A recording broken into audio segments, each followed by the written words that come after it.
Good afternoon, ladies and gentlemen, boys and girls. Welcome back to the Sam Redgate-Large channel. And boy, oh boy, oh boy, oh boy, is it a big day today in the Premier League. It is a monumental, and I don't use that word lightly, a monumental day for the Premier League. It is pretty much a title decider. I think that's what we can go with. I think that's what the headlines will be reading across the papers tomorrow morning on the results. Well, depending on the results, provided, of course, it isn't a draw, for either side. That'll be the worst case scenario out of the two, but then at least it takes it out of the hands of this game if that were to happen. But that will be the headline. It will be a title decider today between, I guess the only fair way to say it is the two best teams in the Premier League this season. It most certainly has been a thrilling season so far. Obviously, we've still got something like 8 games left in total, so there is still plenty of games and football still left to play, but it does look like everything has moved towards this game, with Liverpool, who were something like 10 points behind at the end of, January, beginning of February, have clawed back a lead, used their games in hand wisely, and now find themselves 1 point behind Manchester City. You've got to let me know, who are you supporting today? Who do you fancy to win this one? And who do you want to win the league? Most importantly, I'm sure the person who you want to win the league correlates nicely with the person who you want to win today. Very difficult one for me. I don't really know. In terms of looking from a Chelsea perspective, of course, with a game in hand, I think Chelsea still have a game in hand.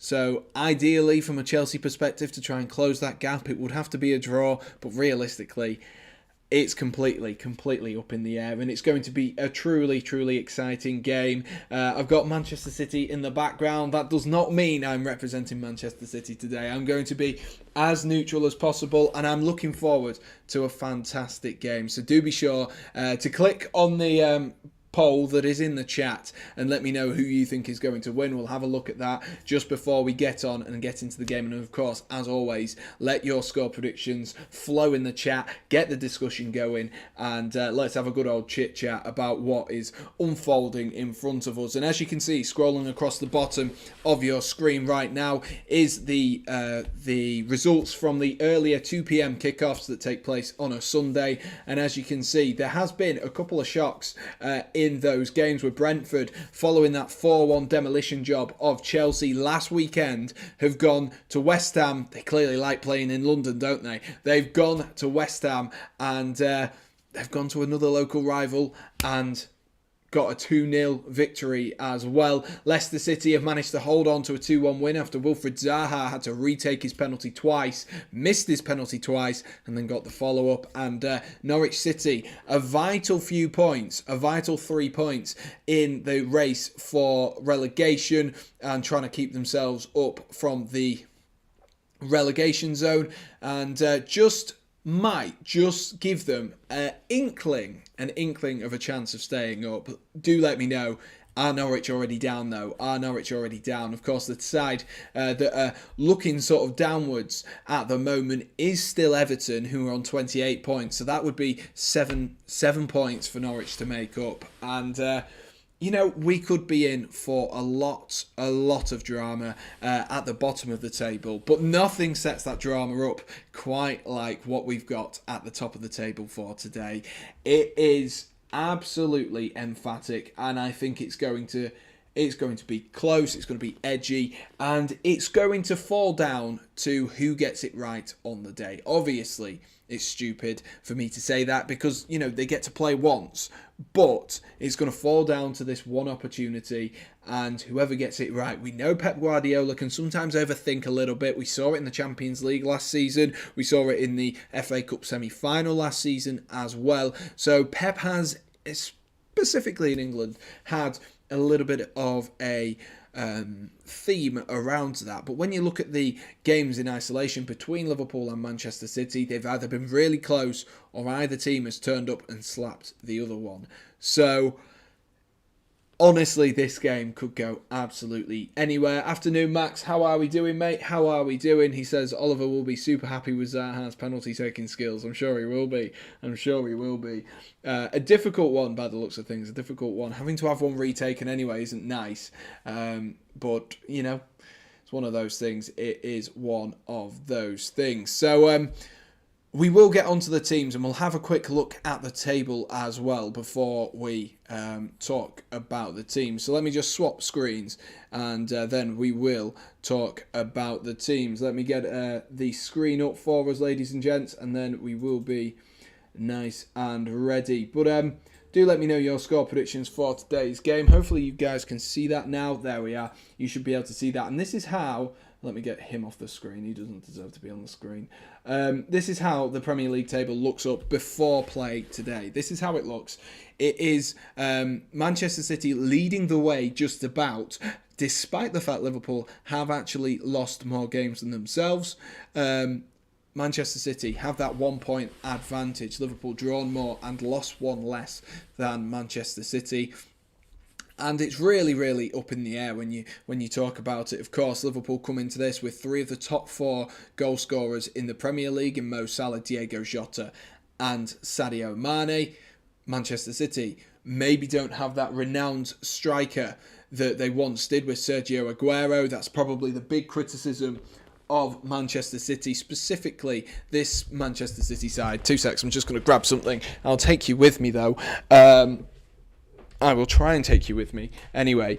But that is the big criticism so far of this Manchester City side, is the fact that they maybe don't have a recognised striker. And that is the important part.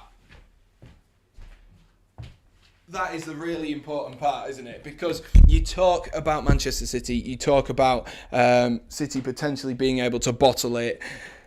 Will they, without a striker today, do the same thing again? It always seems to be an occurrence, doesn't it? But as you can see, this is really, really close at the top of the table. Nothing to separate the two teams, barely even in goals as well.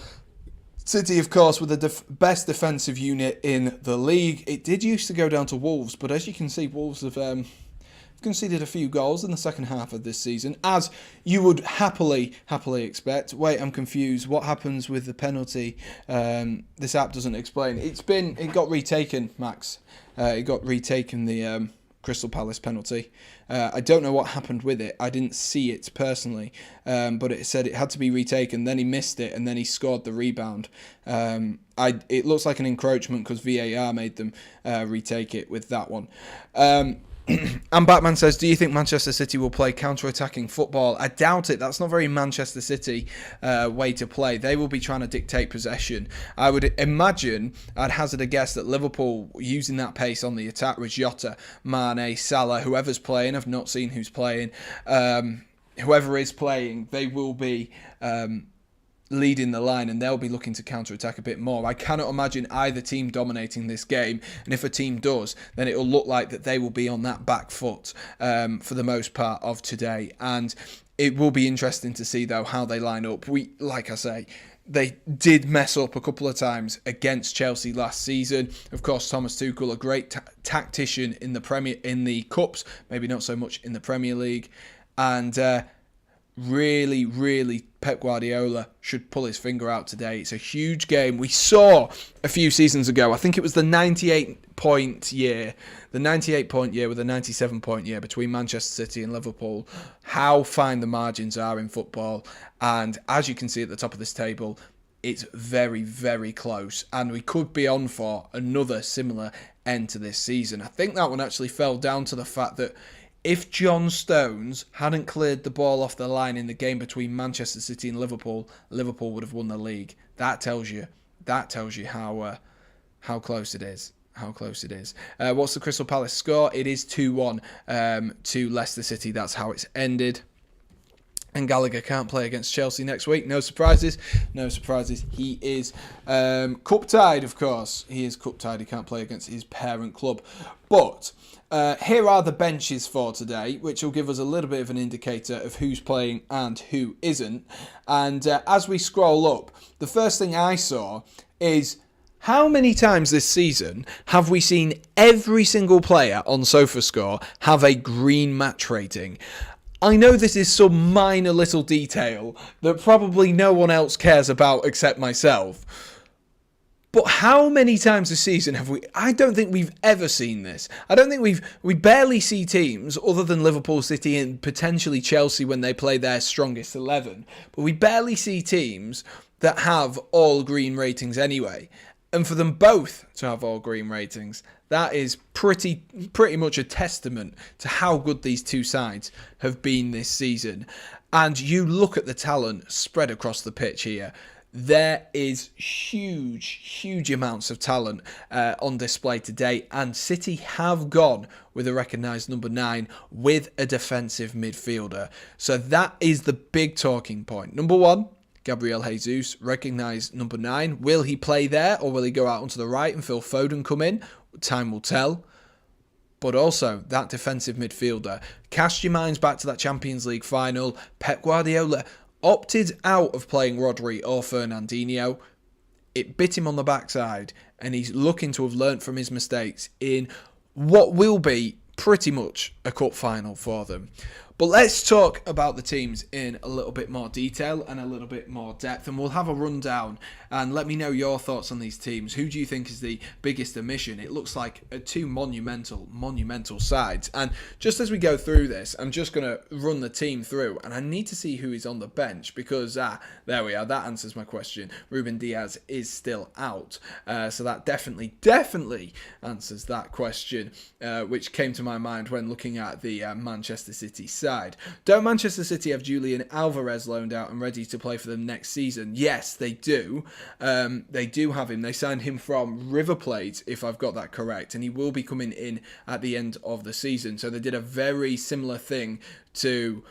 what's the best way to say it? A very similar thing to what Chelsea did with Christian Pulisic a few seasons ago, where you buy the player, but the club's like a part of the agreement is that they have to play for us for the rest of the season, and that's what they're doing with Julian Alvarez, and he looks like a really good young prospect, and it looks like it will be Gabriel Jesus potentially on the way out. I don't want to put words in Pep Guardiola's mouth, but it does look like that will be the direction that Gabriel Jesus will be moving to, but potentially a good opportunity today. An afternoon to you as well, Oliver. Afternoon to you.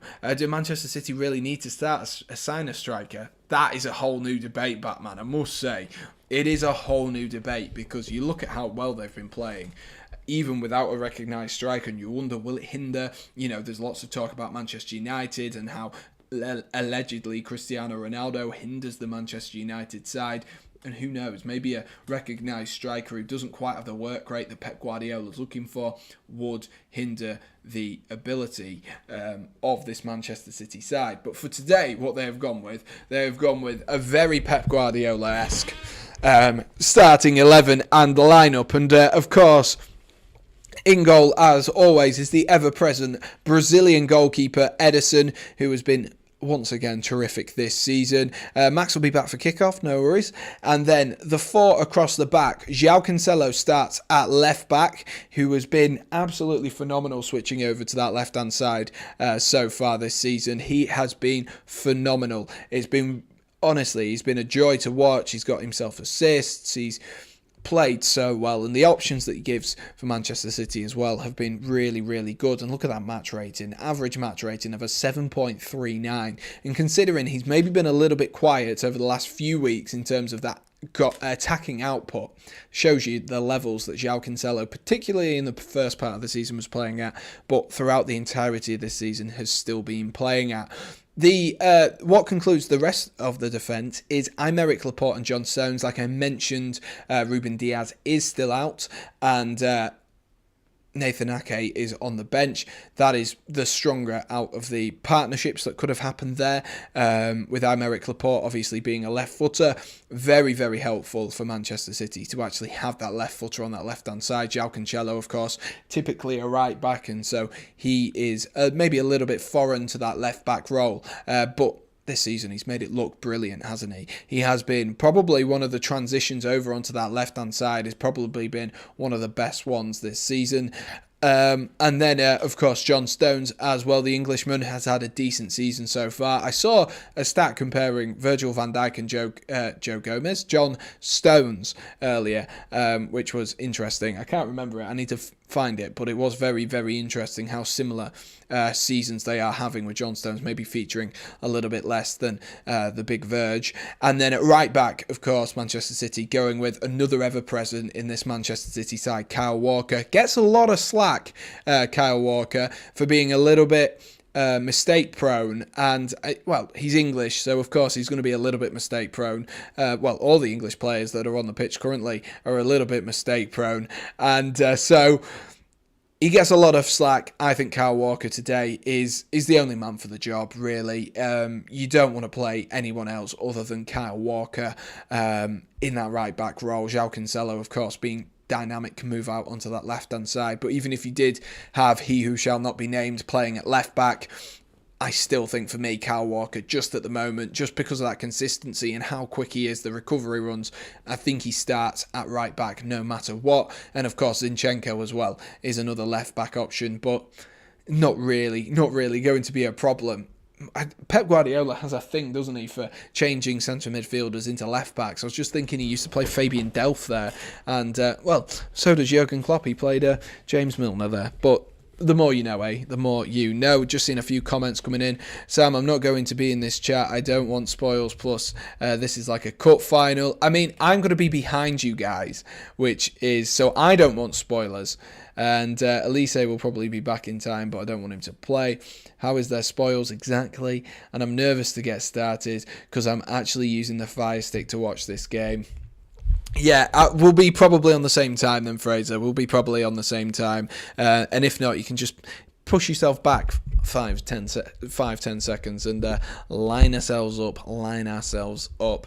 Moving on to the Manchester City midfield then, and as always it could be a combination of Bernardo Silva, Kevin De Bruyne, Rodri and Phil Foden, a variation or combination, whatever word you'd like to use, of one of those four. Typically I would say that Phil Foden probably looks a little bit at the moment more accustomed on that left hand side, but he's down there at the right-hand side. So it'll be interesting to see if it's who plays in that midfield, and if, you know, Kevin De Bruyne, we've seen him play as a false nine, if Gabriel Jesus will go out wide rather than playing through the centre, because he does seem to go from sort of, I don't know what the best way to say is, Kevin De Bruyne, Gabriel Jesus, they do seem to swap around just a little bit, and of course that is something that could cause a few problems as well for Liverpool if you aren't tracking your runners and you just take your eye off it and say, for example, Kevin De Bruyne from that position makes that run to swap with Gabriel Jesus or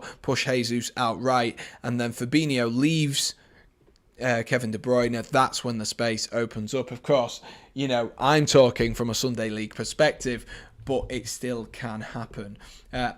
Shafter has the notification ready for the game, and let's then talk. We've talked about Manchester City, then let's talk about this Liverpool side, who really, when you look at I know the average age, as you can see at the bottom there, is 29 years of age. You've got to wonder how long this Liverpool side, with the exclusion of, I will say the exclusion of Jota and Thiago, who are sort of new signings, but the rest of these players have been playing sort of 2-3 years together, and this is probably going to be one of their best opportunities as a collective group to get themselves another Premier League title. Of course, if you replace Jota with Firmino and Thiago with Milner, then you pretty much have the same team, or Oxlade-Chamberlain or whoever in that centre midfield role. You pretty much have the same team that Liverpool have been rocking for the last few seasons.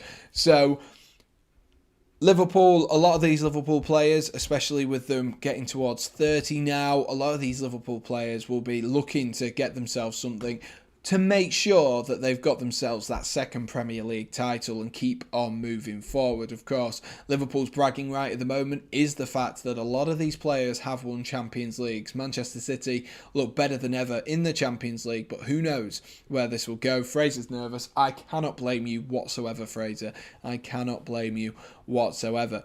But the team is as follows, and this, like I say, this Liverpool side hasn't changed much over the last 3-4 years, it hasn't changed. It's been very much the Jurgen Klopp way to play with this, the defensive back five, specifically with Alisson starting in goal, Andy Robertson, Virgil van Dijk, Joel Matip and Trent Alexander-Arnold as the four at the back.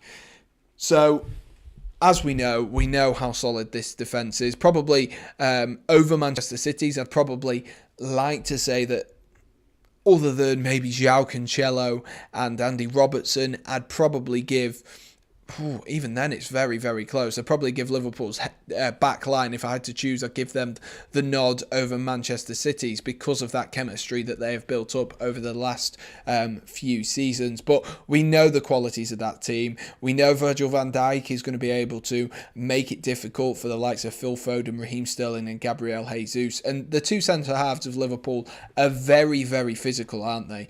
And it does surprise me a little bit that Manchester City don't struggle more when they have these big physical teams come up against them.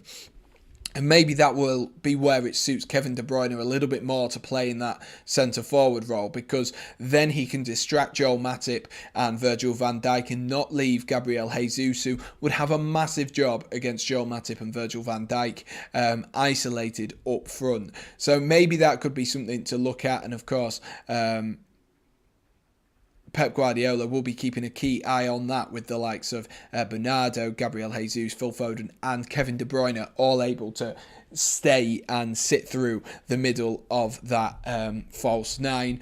But the midfield for Liverpool, as we go back to Liverpool once again, is Thiago, Fabinho and Jordan Henderson. I think a lot of people will have predicted this. I think this is the side that most people will have predicted across that midfield. I wouldn't have been surprised if he'd have gone with and played safe with someone, maybe even just played Naby Keita, despite the fact that I don't think Naby Keita is the greatest of footballers and he's maybe not hit the ground running at Liverpool. I still think he has a lot of importance for Liverpool, and I still think Jurgen Klopp thinks he's a very, very good player.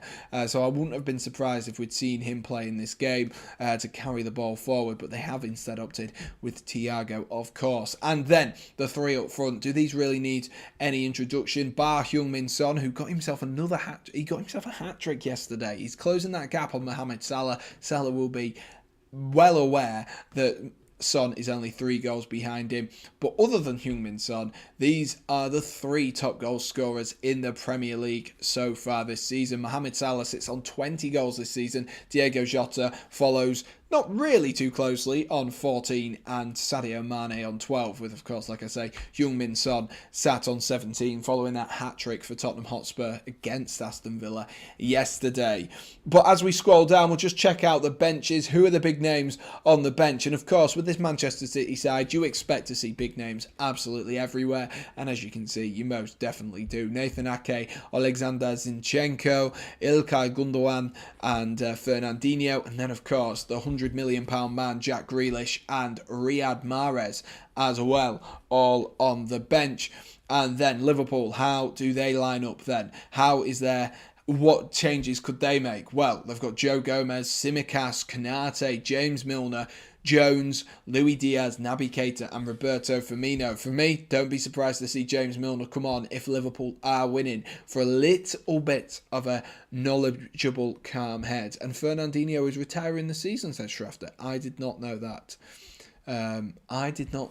But as you can see, Liverpool, this is very much their full strength side. Roberto Firmino, of course, will be looking to make an impact, coming on, who's lost his place. I think the best way to say he's lost his place to Diogo Jota over the course of the season. But here is the sides for you guys, just to have a quick gander at before we go back to the regular screen. And of course, if you do want to watch this, you can watch it live on Sky Sports.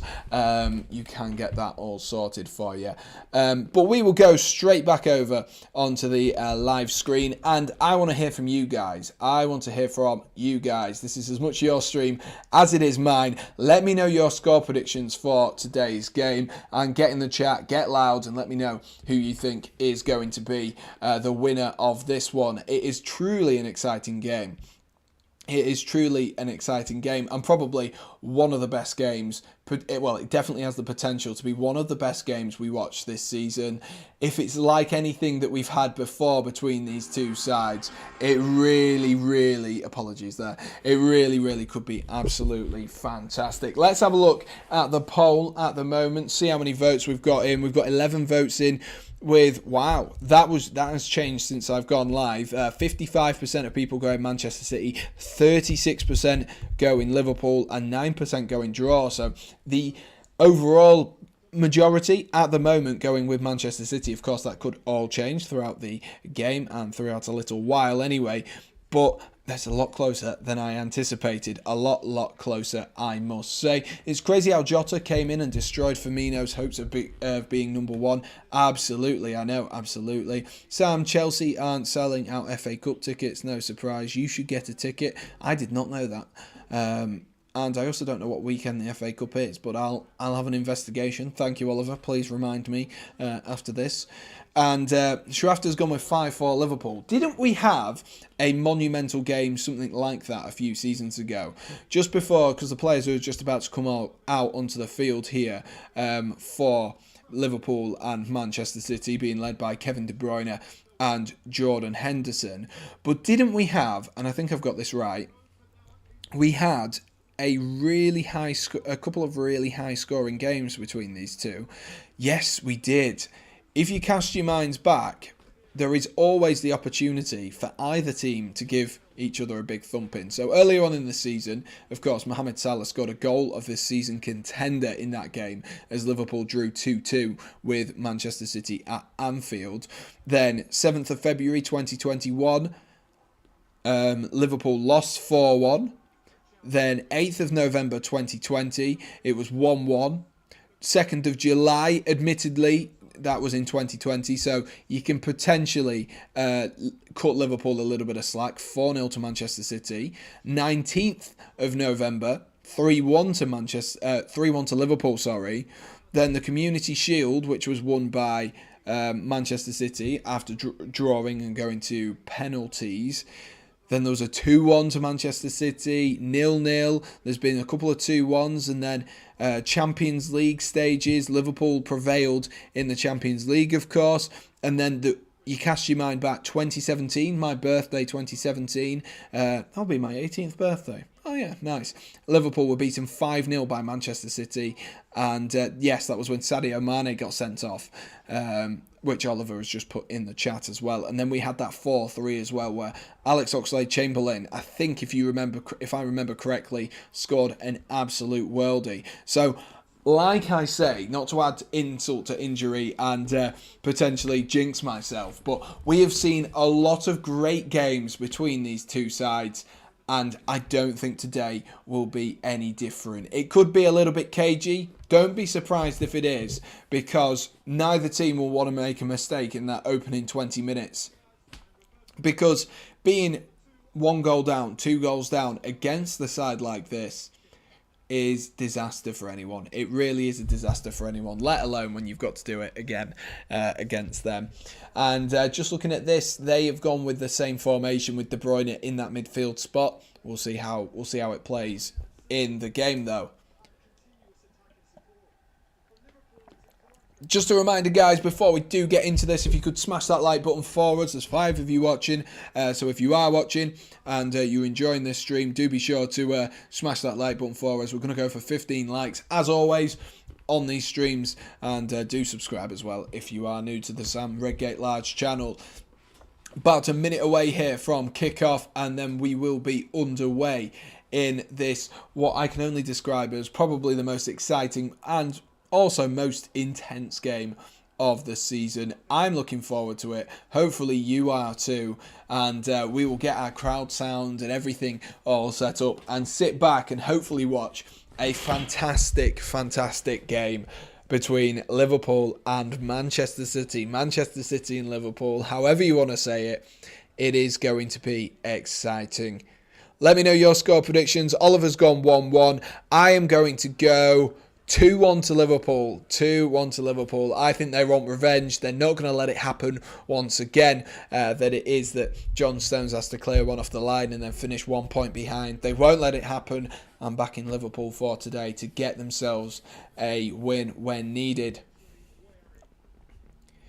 Jurgen Klopp, big smile on his face. Can't tell if that's a nervous smile or an actual smile. Not going to lie to you there. It looked like a bit of both. Looked like a little bit of both. Samuel, thoughts on who will get fourth? Probably Spurs. The form Spurs are in. I'd have to go with Spurs. I think I went with Spurs anyway in my prediction video. And Jordan Henderson does get us underway. And that is the kickoff for this game. How exciting, how intense. Let's see who starts the fastest. Is it going to be a cagey affair? Or is... we're going to see a brilliant, brilliant game of football. End-to-end stuff, I have no doubts. Like Fraser said, it is a bit of a cup final. So maybe that will be transferred into the way that this game is played. It might be open, might be expansive, because both teams really have everything to play for here, everything to gain, and especially Liverpool, nothing really to lose. They're going to lose 3 points, but even still, if they might as well go out trying. They're going to lose anyway. You might as well go out trying. Most certainly for Liverpool. Manchester City, of course, won't mind a draw, but ideally will want to win, and absolutely never want a loss in this game. Neither teams will be wanting to lose this. A draw isn't really acceptable. Both teams only want to win. Only one team can. Let's find out who does. Liverpool playing in their standard red kit, and Manchester City playing in their blue as Bernardo Silva, I believe that was, showing off some fancy feet, but deemed to have been a foul in there somewhere, and Liverpool do get us back underway. It's interesting, actually. I'm going to just double check what are the stats like for home and away this season. Is any of this going to, come down to how a team has performed at home previously? In terms of at home, Manchester City have lost twice so far this season at home, and away from home have only lost once. But Liverpool, it's very, very close, as you would imagine, with a consistent team like that. But Liverpool tend to perform just slightly worse away from home. Maybe an omen for Liverpool, maybe something to work on, as Diego Jota puts Edison under a little bit of a press. John Stones there looks to clip one forward, looking for Gabriel Jesus, and the referee's given a foul there on Gabriel Jesus. Not so sure it was, in my expert refereeing opinion. Not sure there was much in that, as Virgil van Dijk came across the sweep. Afternoon Wiki, he says this should be cagey. Absolutely, it'll either be cagey or it's going to be really, really open. There's going to be no in between, absolutely no in between, and both sides looking like they're wanting to put a bit of a press on and also pass the ball around and make the most of it when they have the ball. I'm actually going to turn my notifications off just in case if I'm behind my notifications, so do be sure, guys, not to spoil it for me as well, as always. Here's Edison. Drops it into Aymeric Laporte, and he's given the ball away there to Diego Jota, has he? No, he's done well, Aymeric Laporte, to nick that one back. It was a poor touch initially from is he Spanish now or is he French? I can't remember. The Spaniard is what I'm going to go with. He did well to nick that one back as Joel Matip plays the ball back to Trent Alexander-Arnold, who's going to clip one down the line there, looking for Mohamed Salah, putting a press on João Cancelo. João Cancelo plays that one out for a throw-in for Liverpool, deep inside the Manchester City half. Laporte maybe wasn't expecting the speed or the sharpness of that press there from Liverpool, and nearly walked himself into trouble, but dealt with it in the end. Here's Van Dijk, he's going to clip one forward there, but I think Mohamed Salah was offside when that pass was played, and so he's not going to try and chase that one down. A lot of people questioning Mohamed Salah. Since his return to the African Cup of Nations. The goals haven't dried up, but they've slowed down, most certainly. Of course, over the course of a season, you would imagine that they would slow down. At one point, he looked absolutely miles ahead of every other player in the Premier League. But it is a big game for him, and he always seems to come up on the big games as Kevin De Bruyne rolls through Gabriel Jesus, who plays it through to Sterling. Oh, what a save! Brilliant save by Alisson Becker. They tried the sweaty goal and it's a brilliant save by Alisson Becker. Beautiful stuff. Big opportunity there as Rodri clips one into the back post again, looking for Gabriel Jesus. So Jesus looking like he's starting off that right-hand side at the moment, but it was so easy for City to wander through there. And Van Dijk should have had a call there from Alisson. It's gonna be an intense game, this one. Some for Golden Boot, says Max, and Max wants a 3-2 Liverpool, but he reckons it'll be 2-2 as De Bruyne takes a shot. It's off the post and it's in! Oh, De Bruyne's over the scoring! Inside 5 minutes, Kevin De Bruyne opens the scoring against Liverpool. It's a wicked shot from his left foot onto the post. Does it take a deflection? I'm not quite sure. But Manchester City don't care how it goes in. It's 1-0 already, and the worst of starts for Jurgen Klopp and his men. That will have not been what he wanted at all when they spoke pre-game. It is absolutely electric. They give the ball away. They take the free kick quick. De Bruyne's in acres of space. He drifts in, takes it on that left foot, maybe takes a slight deflection off Joel Matip on the way through. Does it? Let's have a look here. It does. It cannons off the leg of Joel Matip and off the inside of the post into the back of the net, and Manchester City find themselves 1-0 up already. And Oliver says deserved the lead. I'm not sure you can say deserved lead 5 minutes in. They've not really had too many opportunities. They've had one opportunity in total, so I can't say it's a deserved lead. It's just a very quick start. But here goes City again. They're wanting this game done already. Manchester City, they're going to try get out of sight, out of mind as quick as possible to make sure that Liverpool have no opportunity to get themselves back into this game. And it is 1-0 already. I'm not sure what's just been thrown on the pitch there. Potentially a flare. Sky have pumped up this Sunday as a triple Sunday with F1 goals and football. It's annoying this Super Sunday is all you hear about. I know exactly, I know. But the F1 was... I got up to watch the F1 this morning. I can't imagine too many people did at 5:30 in the morning to get up and watch the Australian Grand Prix. But definitely was worth the watch. I do feel a little bit tired now. But here is Thiago drifting into a little bit of space. He's trying to play that one through to Sadio Mane. What can the response be like for Liverpool following that Manchester City goal?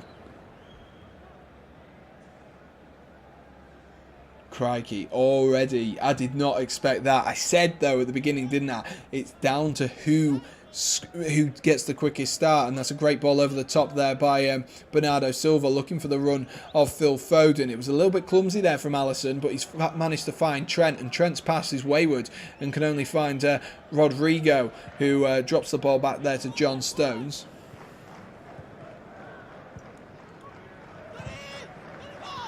Nah, City have been better, I say. I mean, it's easy to say that Manchester City have been better because they scored, but Liverpool just switched off for a second, so I can't say it was a deserved lead.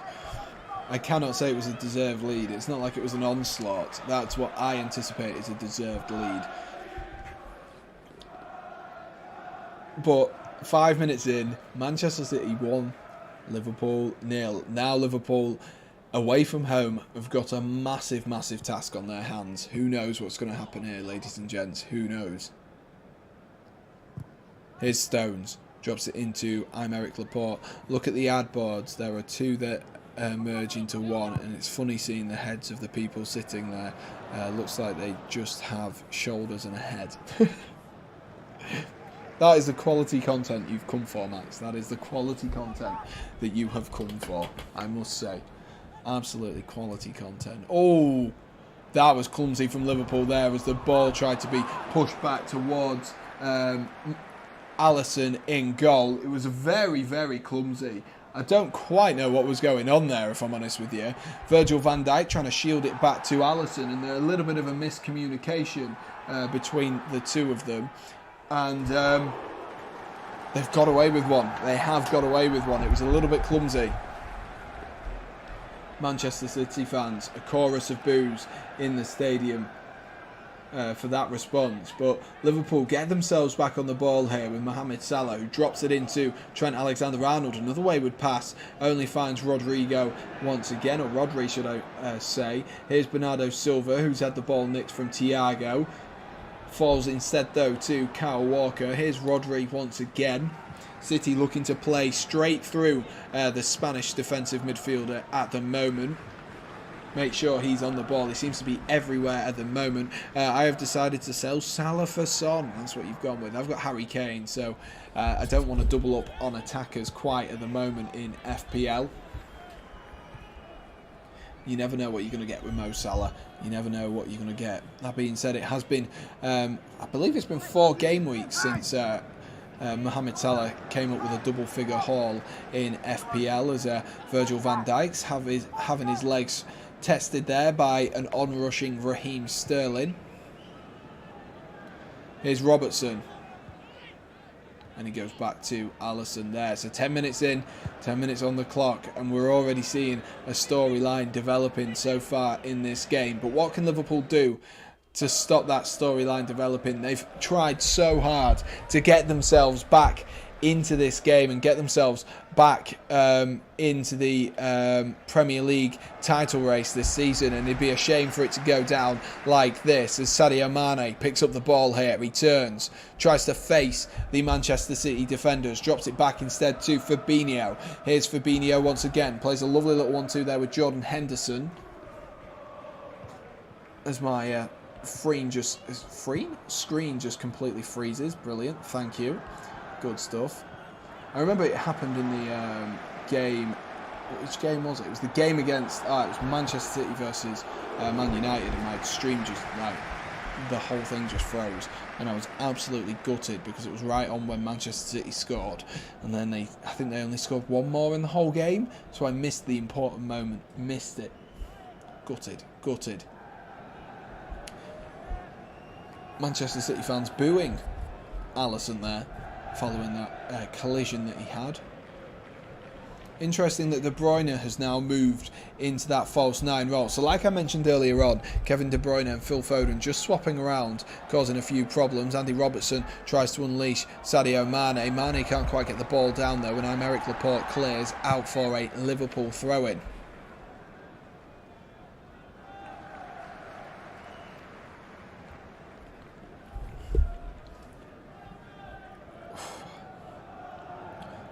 Lovely switch there to find Trent Alexander-Arnold, who finds Mo Salah in some space. Salah looking for Jota. Ooh, and it's read nicely that time, but it falls to Robertson at the edge of the box. Here's Trent Alexander-Arnold. Jota! Oh, it's 1-1! Diego Jota makes it 1-1! It's 1-1 already! Diego Jota, the man who just seems to be absolutely on fire, has come up clutch for Liverpool right now.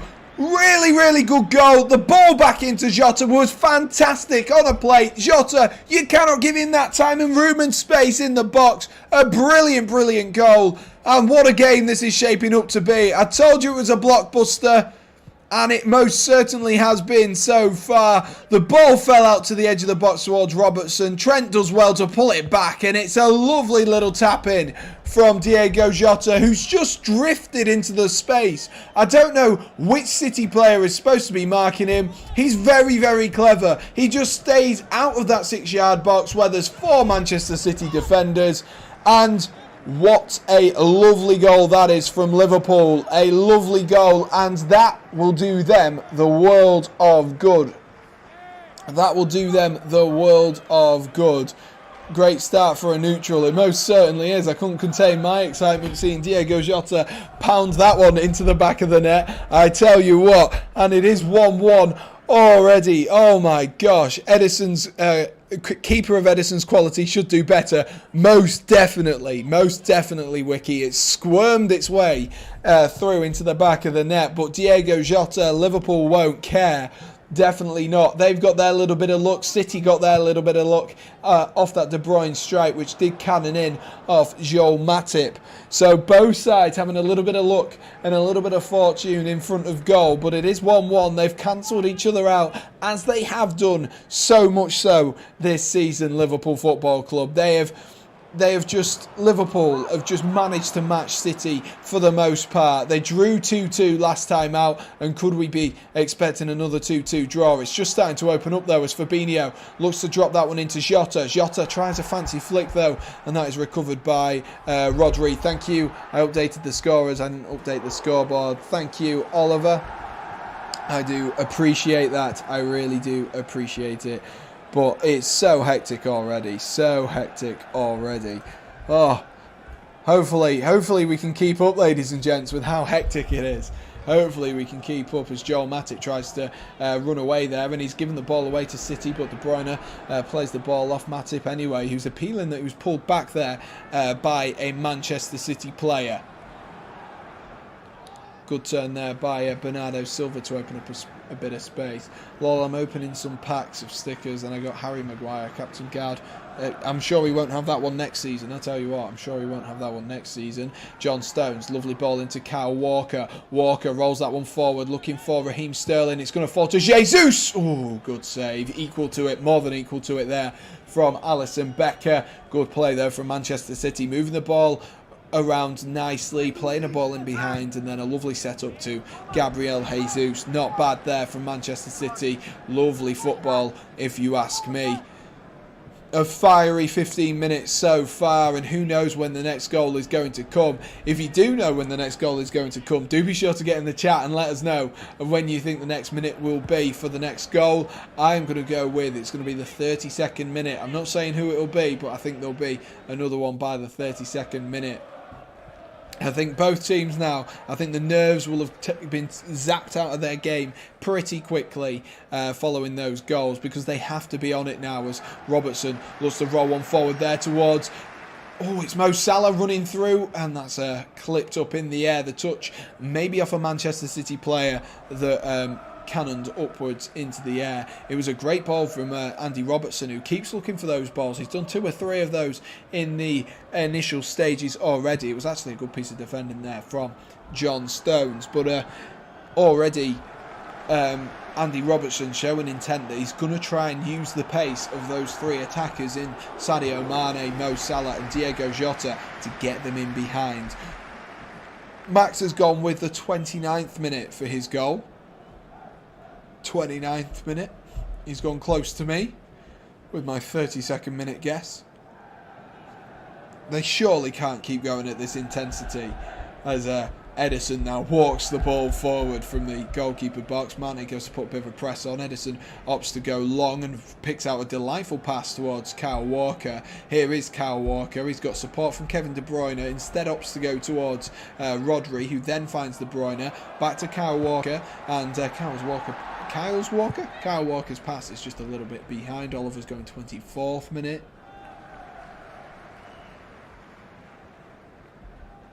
It is a Manchester City throw-in though, deemed to have taken a deflection off a Liverpool man as Kyle Walker went to play the ball back to Kevin De Bruyne.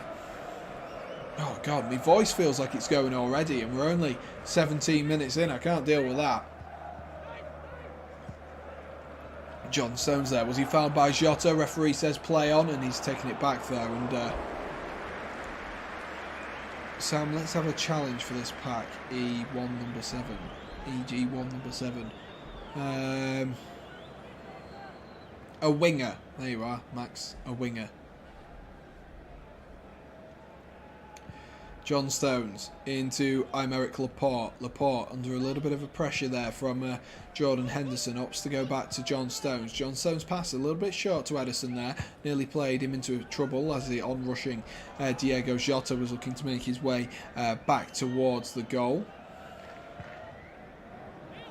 Bernardo Silva picks out a delightful pass, and Kyle Walker in loads of space here, and good defensive play though by Virgil van Dijk, who's cleared that one out before it could get onto Raheem Sterling, I believe it was, running in at the back post. Liverpool not doing in wide areas, are being overloaded at the moment. Kyle Walker getting some joy down that left-hand side, that Liverpool left-hand side, or the City right-hand side, and causing a few problems as Sadio Mane there had to try and track him back, but of course But of course, from that distance, not really too many players on the planet are going to catch Kyle Walker up. In comes the corner though from Phil Foden. It's headed clear at the front post by Liverpool. Only as far as Bernardo Silva though, who gives it to Kyle Walker, and that's hooked forward there, and that'll go safely into the hands of Alisson Becker. Into the hands of Alisson Becker. If you are enjoying this stream, guys, do be sure to smash that like button for us, and do hit subscribe as well. That would be absolutely fantastic. Try and get ourselves up to that 15 like goal, which we set for ourselves on every stream. Jordan Henderson there tries to get the ball down, finds Trent Alexander-Arnold, back into Jordan Henderson once again, and that's blocked there by Bernardo Silva. Henderson, what a workhorse he is. I think a lot of players, a lot of fans maybe don't give Jordan Henderson the credit that he deserves, and the amount of running that man does is absolutely second to none. Absolutely second to none. He's been fantastic over the course of his time at Liverpool and captained them absolutely fantastically as well. So just a little bit of credit that I'm going to give to Jordan Henderson there for his work rate. I'm interested to see your opinions on Jordan Henderson. And as Fabinho gives the ball away there on the edge of the box. Here is Rodri trying to find a little bit of space. Into Sterling is that, and it's cleared there by Liverpool. Joel Matip just gets a foot in, only as far as Bernardo Silva though. Silva tries to drill one through. Stooped header is going to fall to Rodri, and that's blocked and over for a Manchester City corner. Liverpool just sustaining a little bit of an onslaught from Manchester City here. Just a little bit of chaos.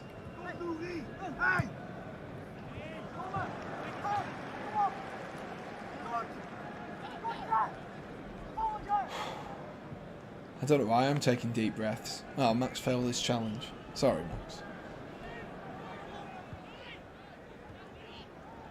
In comes the corner from De Bruyne, and that's straight into the hands of Alisson. Sorry, not Edison. That would have been impressive if it was straight into the hands. Oh, and there, Sadio Mane just slipped on the edge of the box, and Bernardo Silva tried to skip away from Sadio Mane, but was doubled up on from Fabinho. Here is Phil Foden, who's going to run into a little bit of space here as he tries to roll that one down the line, and it's going to be pulled back there, looking for Gabriel Jesus and Sadio Mane. Right place at the right time there, doing his defensive duties, and can find Thiago, who finds Mohamed Salah. Here go Liverpool. This could be a counter-attack as Salah tries to use a bridge very much around the City defenders, but of course Kyle Walker was there, and you're never outrunning Kyle Walker in those situations. Even if you are Mohamed Salah, you're always going to cause yourself a few problems when you try and outrun Kyle Walker and João Cancelo as a tag team. Most certainly, most certainly. Just a reminder as well, guys, don't go anywhere at half-time in about 20 minutes or so, because we do have a half-time game. As always, have a half-time game for you guys to keep yourselves entertained. So do be sure to stick around for that as well. Of course, we will do a little bit of analysis depending on where we are with the game.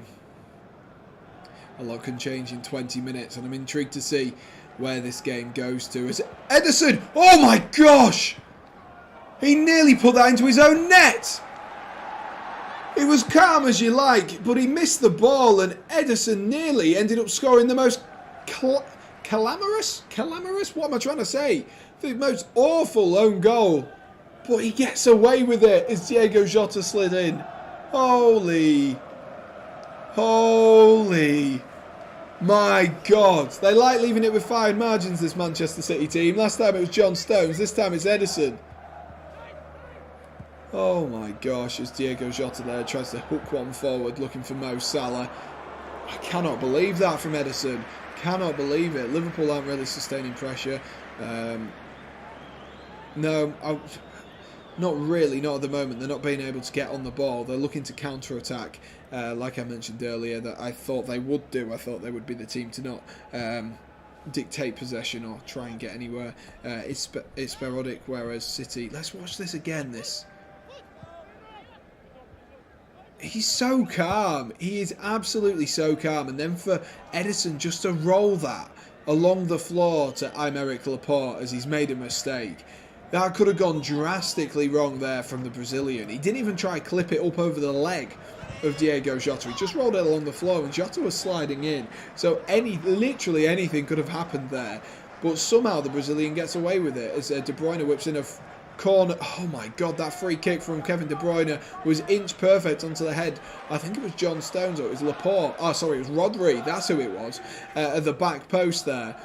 It was a lovely ball in. They've clearly worked on that from the changing ground. On the training ground.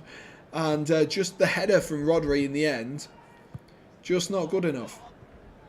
He was looking to nod it back across to John Stones, and John Stones was just slightly too slow to get onto that. But there's a hefty tackle there from Gabriel Jesus on Robertson, and Robertson's fuming because Virgil van Dijk has played him into all kinds of trouble there, Virgil van Dijk. Fortunately, they've got away with it because Liverpool have indeed won themselves a throw-in. But Van Dijk did play him into a little bit of a cul-de-sac there. Robertson gets us back underway with a throw-in, flicked on by Sadio Mane. Henderson gets the ball down to Thiago, who switches to Trent. Trent, whose pass again, that's a third wayward pass from Trent Alexander-Arnold. You're not used to seeing those, are you, from the English fullback? A third wayward pass as he tried to unleash Mohamed Salah, and City able to get themselves back on the ball. The clearance from Edison though wasn't overly great, and was able to be nicked back there from Kyle Walker. Bernardo Silva drops in deep to collect the ball this time. What a bad start for us. I wouldn't say it's been a bad start for you. You're at 1-1. I can think of a lot worse starts than a 1-1 start to a Manchester City game. But not the greatest of starts from Liverpool. But City showing a few nerves as well. All to play for. But we take a Jota goal after that bad start, yeah. Absolutely, you've got to take the Jota goal with that. I tell you what, that's a great ball from João Cancelo as well to unleash Phil Foden. Little Phil down that left-hand side. Foden drops back, rolls it into Bernardo Silva again. Here is Rodri. Rodri finds John Stones, who's got a little bit of room to manoeuvre into as he looks to switch that one back out wide towards, I think that's João Cancelo who's picked up the ball on that left-hand side. And Cancelo tries to go down the outside of Mohamed Salah, but Salah manages to intercept and read that one nicely. First 10 minutes was awful. I don't think it was awful. I think that's a little bit harsh. I don't think Liverpool were awful in that first 10 minutes. I think there was just a few nerves. It wasn't that City deserved to be ahead. They got themselves a fortunate goal. But maybe you see it differently as a overcritical Liverpool fan, and that's a great ball in there, and that might fall to Walker. Is it going to fall to Walker? No, it takes a deflection off, I believe, Thiago, and somehow spins its way into the hands of Alisson.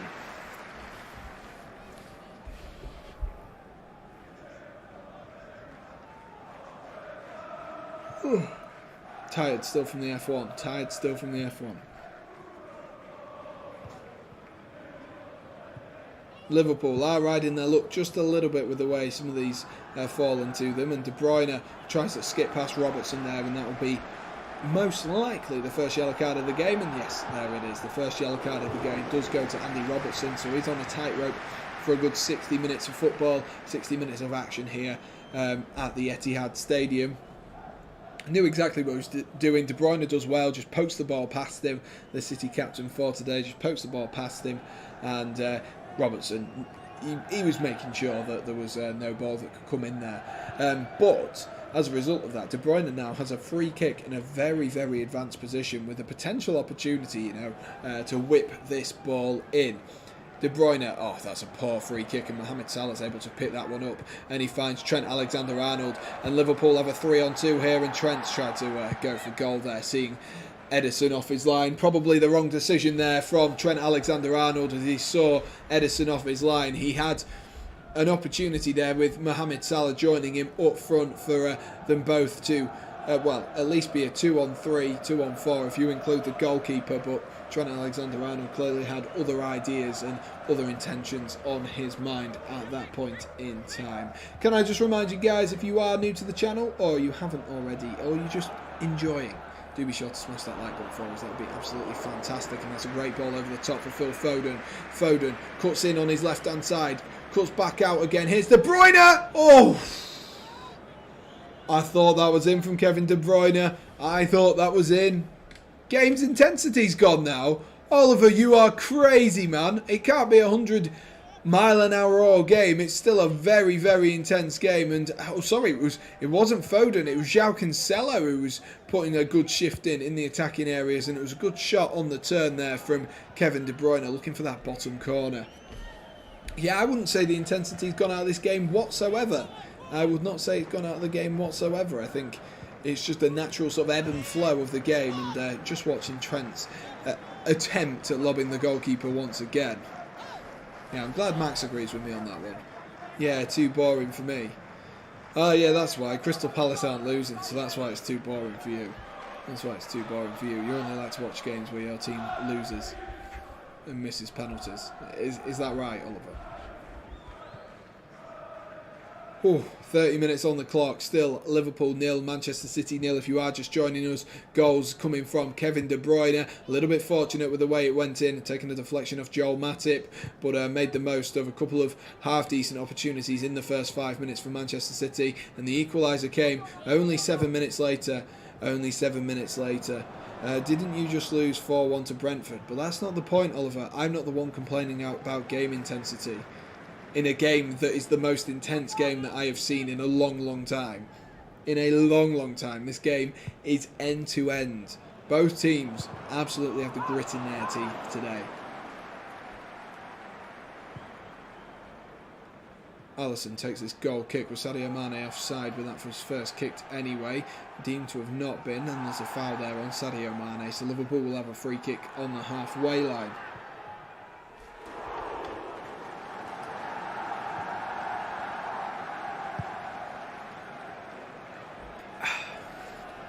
Joel Matip strides into a little bit of space. Can you see the run of Jota there? He's just ignored the run, but instead played it to Trent Alexander-Arnold, who finds Mohamed Salah. Salah looks for Thiago. It's rolled through the legs there of Gabriel Jesus into Andy Robertson, who's tried to put a cross in, and that's a good block there by Kyle Walker. Robertson does slip then, trying to chase down Gabriel Jesus, and the ball is eventually cleared towards Virgil van Dijk, and Rodri's won that one back up high, and Kevin De Bruyne might be able to whip out one of his gorgeous passes, and he does, but very well read there by Trent Alexander-Arnold, who was attacking up the field. I'll be back just watching the highlights from earlier. No worries, Max. Good touch there from Mohamed Salah into the feet of Jordan Henderson. What a ball that is from Jordan Henderson, and Sadio Mane bearing down on the goal now. Walker's done well to get himself back in position, rolls it back to the edge of the box. Here's Thiago, it's going to fall to Jordan Henderson. Henderson, oh, he tried to clip one there, looking for Diego Jota, but it just wasn't quite on the same wavelength. The England captain, the English captain, no, Liverpool's captain who's English, that's what I meant to say. Liverpool's captain, not quite on the same wavelength as his striker there.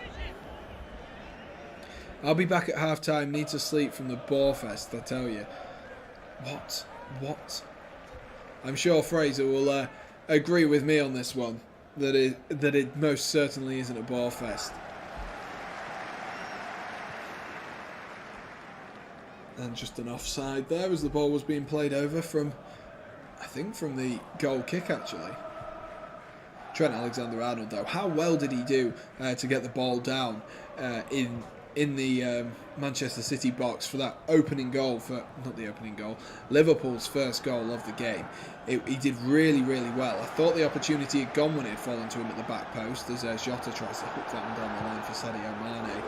I thought the opportunity had gone, but it didn't because of Trent's key work there. Really good work from Trent Alexander-Arnold. Phil Foden drives into a little bit of space. Here is Gabriel Jesus. Jesus, what can he do with it now? He's looking for a switch there up towards, I think that's João Cancelo who's up there. Cancelo gets the ball down. Here's Bernardo Silva now. Got a couple of players around him. Opts instead to come back to Rodri. Rodri's now going to move the ball forward himself.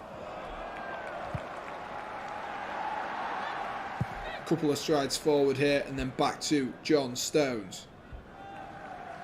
Trent been caught sleeping too much? I mean, I wouldn't say he's been caught sleeping at the moment. It's just a few of his passes have been a little bit wayward, but whether that casts, if I was to think of being caught sleeping as a phrase, I would have thought that would be Phil Foden or someone like that getting in behind. So I wouldn't particularly say getting caught sleeping. I think his eyes been off the prize just a little bit, but what a ball that is from Bernardo Silva, and I'm assuming that's what Oliver was referring to there as João Cancelo there cutting in on that right foot. And it's so dangerous, isn't it, the way that João Cancelo cuts in on that right foot. And it's a great ball from Bernardo Silva. Was he offside? Maybe so. I think Van Dijk was just playing him onside, but it's a good initial first touch. He cuts in on that right foot. And is that a save from Alisson? Is the credit where credit's due?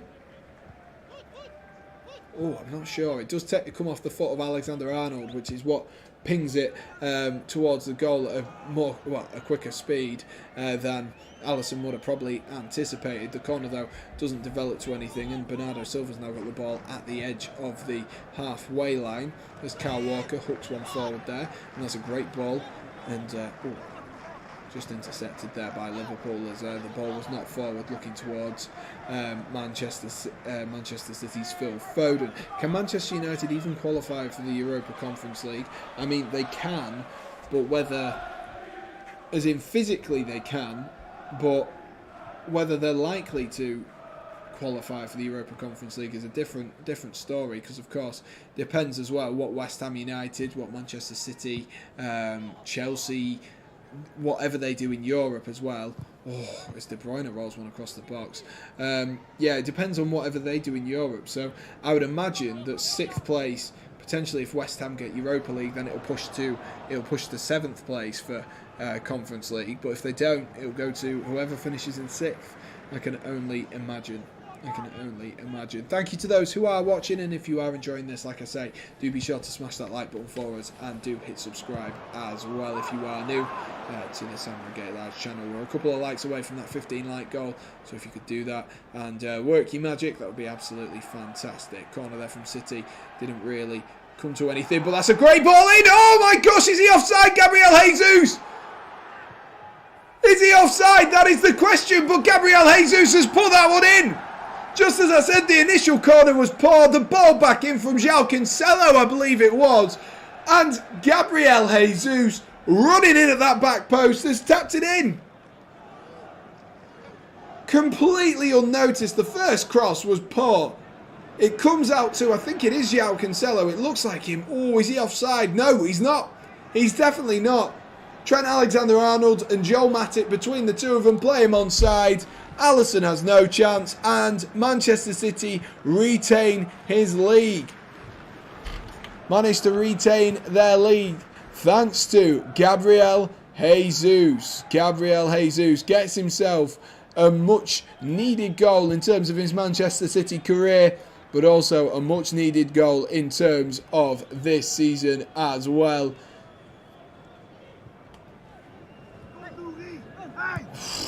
Wow.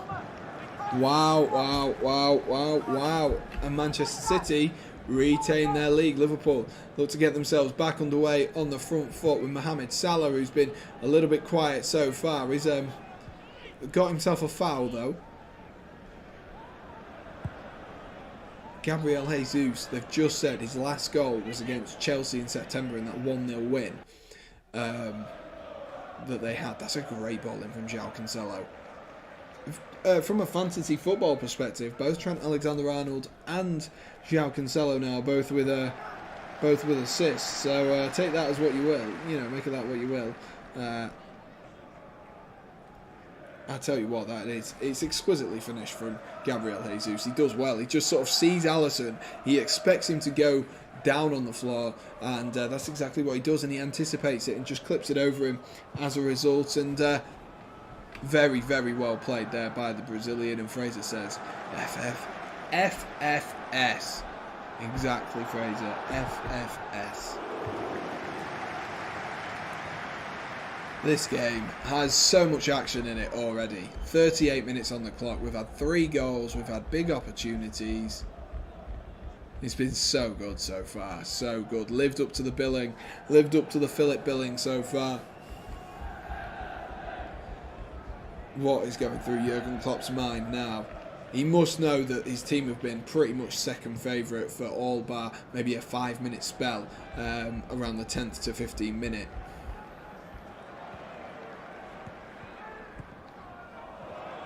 Don't let them shoot. I mean, I guess that is how the way that usually if you don't shoot, you don't score. That's a great ball over the top there.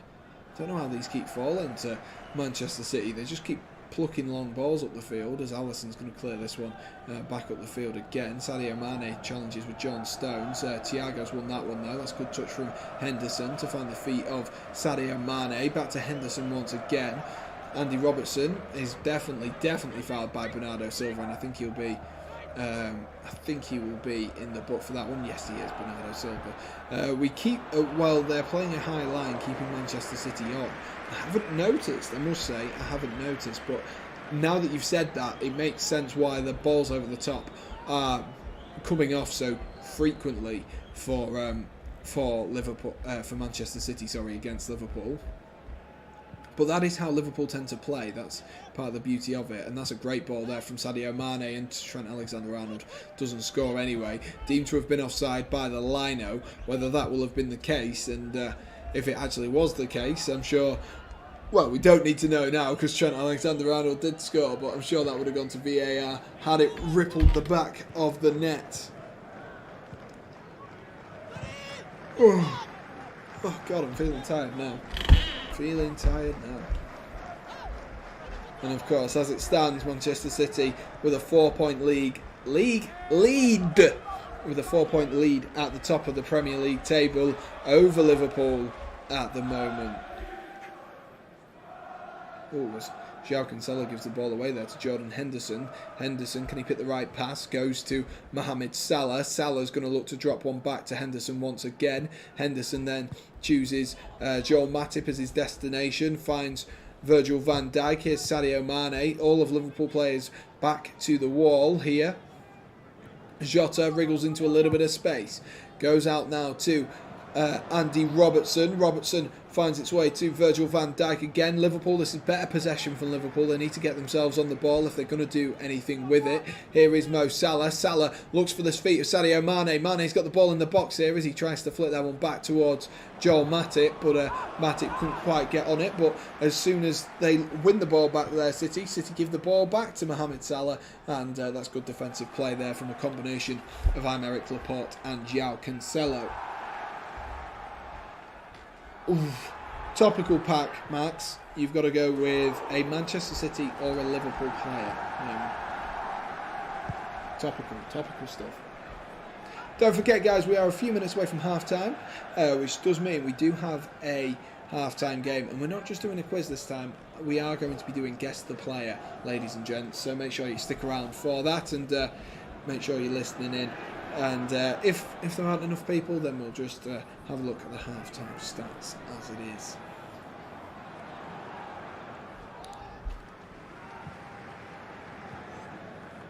Liverpool, of course, will be wanting to get themselves in here at half-time. If they can get themselves in even, that would be even better.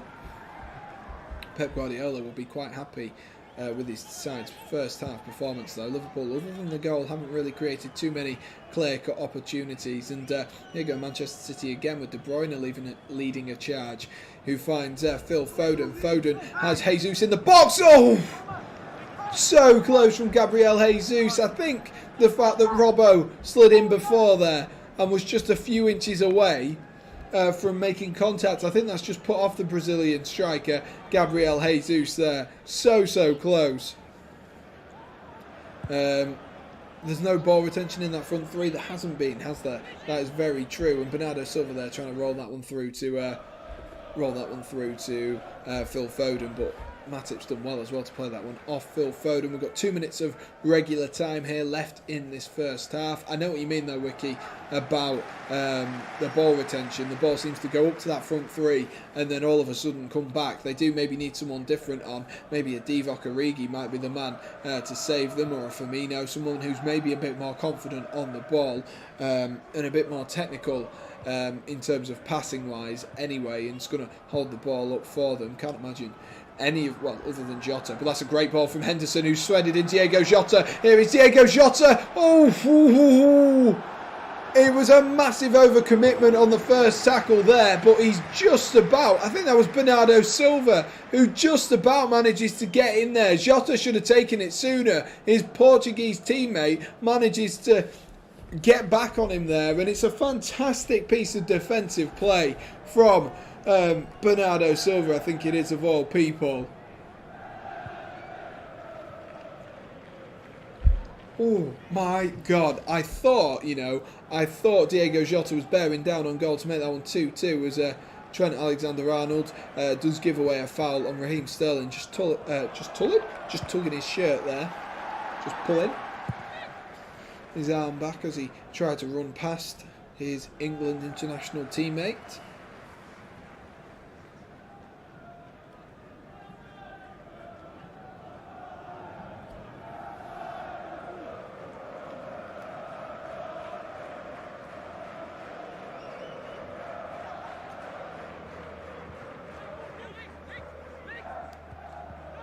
So we've got 2 minutes to add on at the end of this first half, and it's a ball whipped in. Oh, what a save that is! Oh, and it's put over! What a save that is from Alisson! A brilliant save from Alisson! It was offside, but Alisson didn't know that, and it's a brilliant save. I don't know who it comes off on the way through. I think it's Rodri. It is Rodri, and it's a brilliant save. He tips it onto the post. Van Dijk puts it over. Oh my gosh, what a save that is. What a save that is.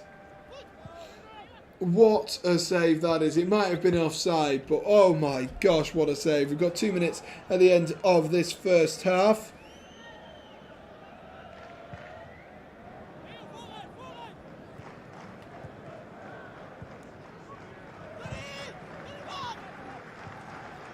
Jurgen Klopp is not happy whatsoever, and that's fallen to Phil Foden in the box, who looks up looking for Gabriel Jesus there. Jesus played there by Virgil van Dijk. Sadio Mane, can he get the ball out? No, he can't. Oh, I tell you what, I'm not sure there was a foul in there. Phil Foden's picked out the top corner, but I'm not sure there was much of a foul there. Not sure there was much of a foul there whatsoever from Gabriel Jesus on Sadio Mane, I must say.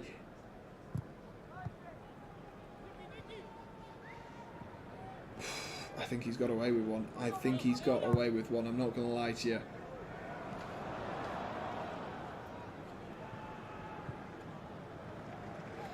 Oof. My God. Matip finds Thiago. Thiago looks to clip one clear. Sadio Mane has looked fresh and full of energy at the moment, but he's maybe not put that to good use as of the current moment in the game. Liverpool, like Wiki says, trying to hold the game up. Which is your Premier League team? Mine is Chelsea, so I don't have either a Manchester City or Liverpool allegiance, Afran.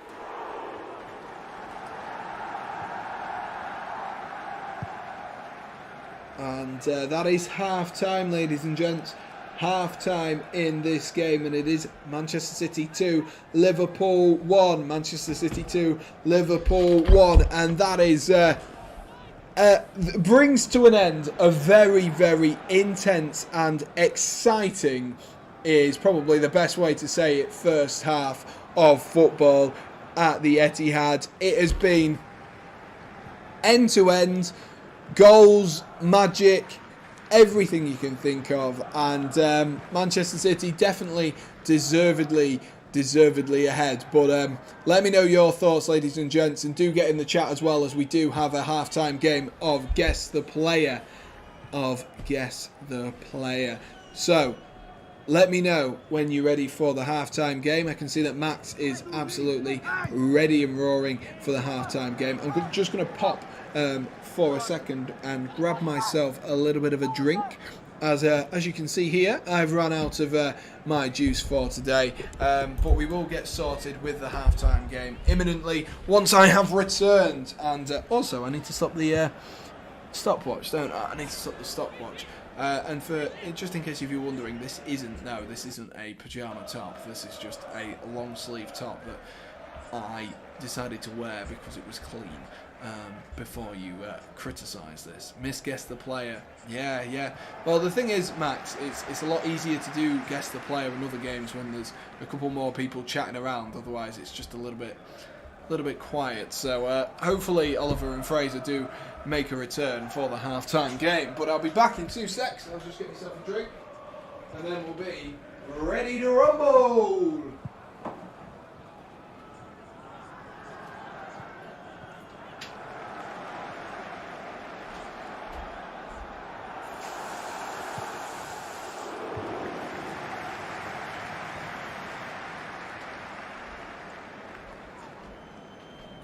Alright, ladies and gentlemen, boys and girls. Oh, I'll just get my phone charger whilst I am up as well. I'm trying to find out where my extra plug is. But we have got Guess the Player. As exciting as Max is, we have got the return of Guess the Player for this halftime game. So let me know, get in the chat, let me know if you are ready for Guess the Player, of course. And then we will get on with it. We will most certainly get on with this halftime game. And of course, a little bit of a debrief as well. And maybe pop to the toilet before the action gets underway for the second half, as usual. Right, got myself a phone charger, which is even better. Plug that bad boy in. If I can get my hands all sorted out here. I've got my microphone in my hand as well, so that you can hear me.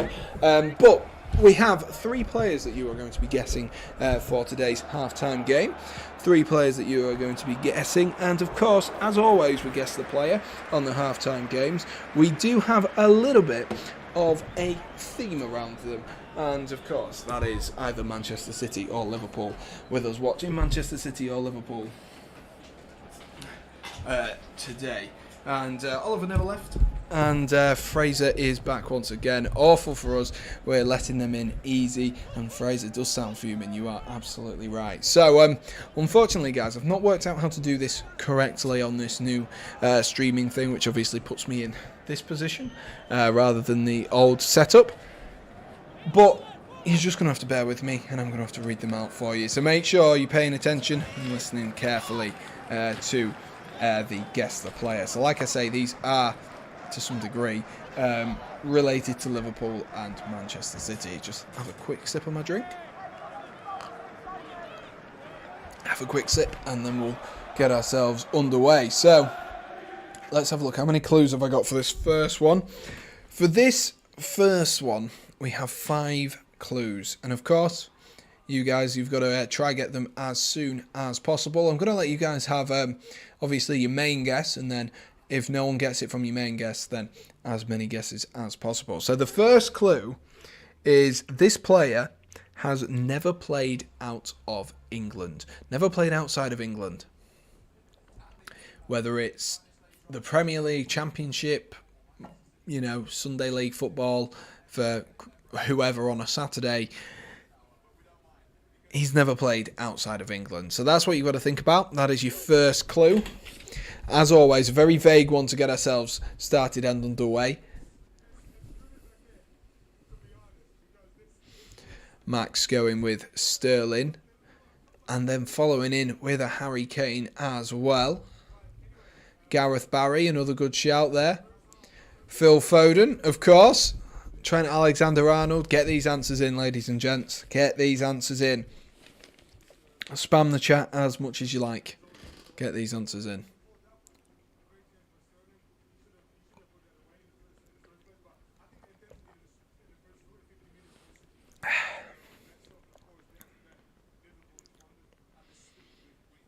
Messi. Right, okay. Max has started to drift away from the actual answers, and so has Oliver, so we will move on. And there's a Pickford there coming in as well. So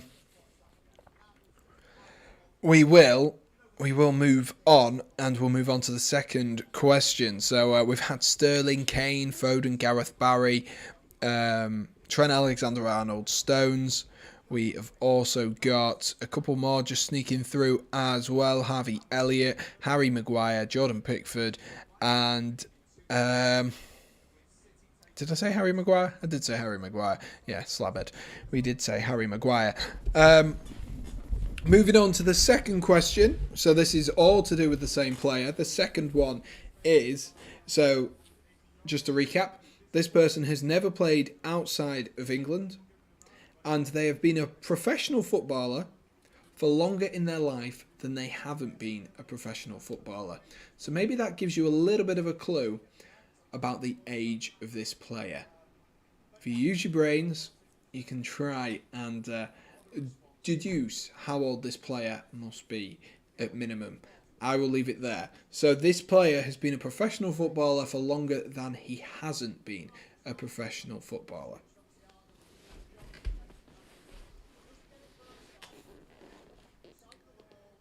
For example, as we know that this player has never played outside of England, as we say again, I don't think it was that confusing. This player has been a professional footballer for longer in his life than he... Hang on. He's been a professional footballer for a longer time than he has not been a professional footballer in his life.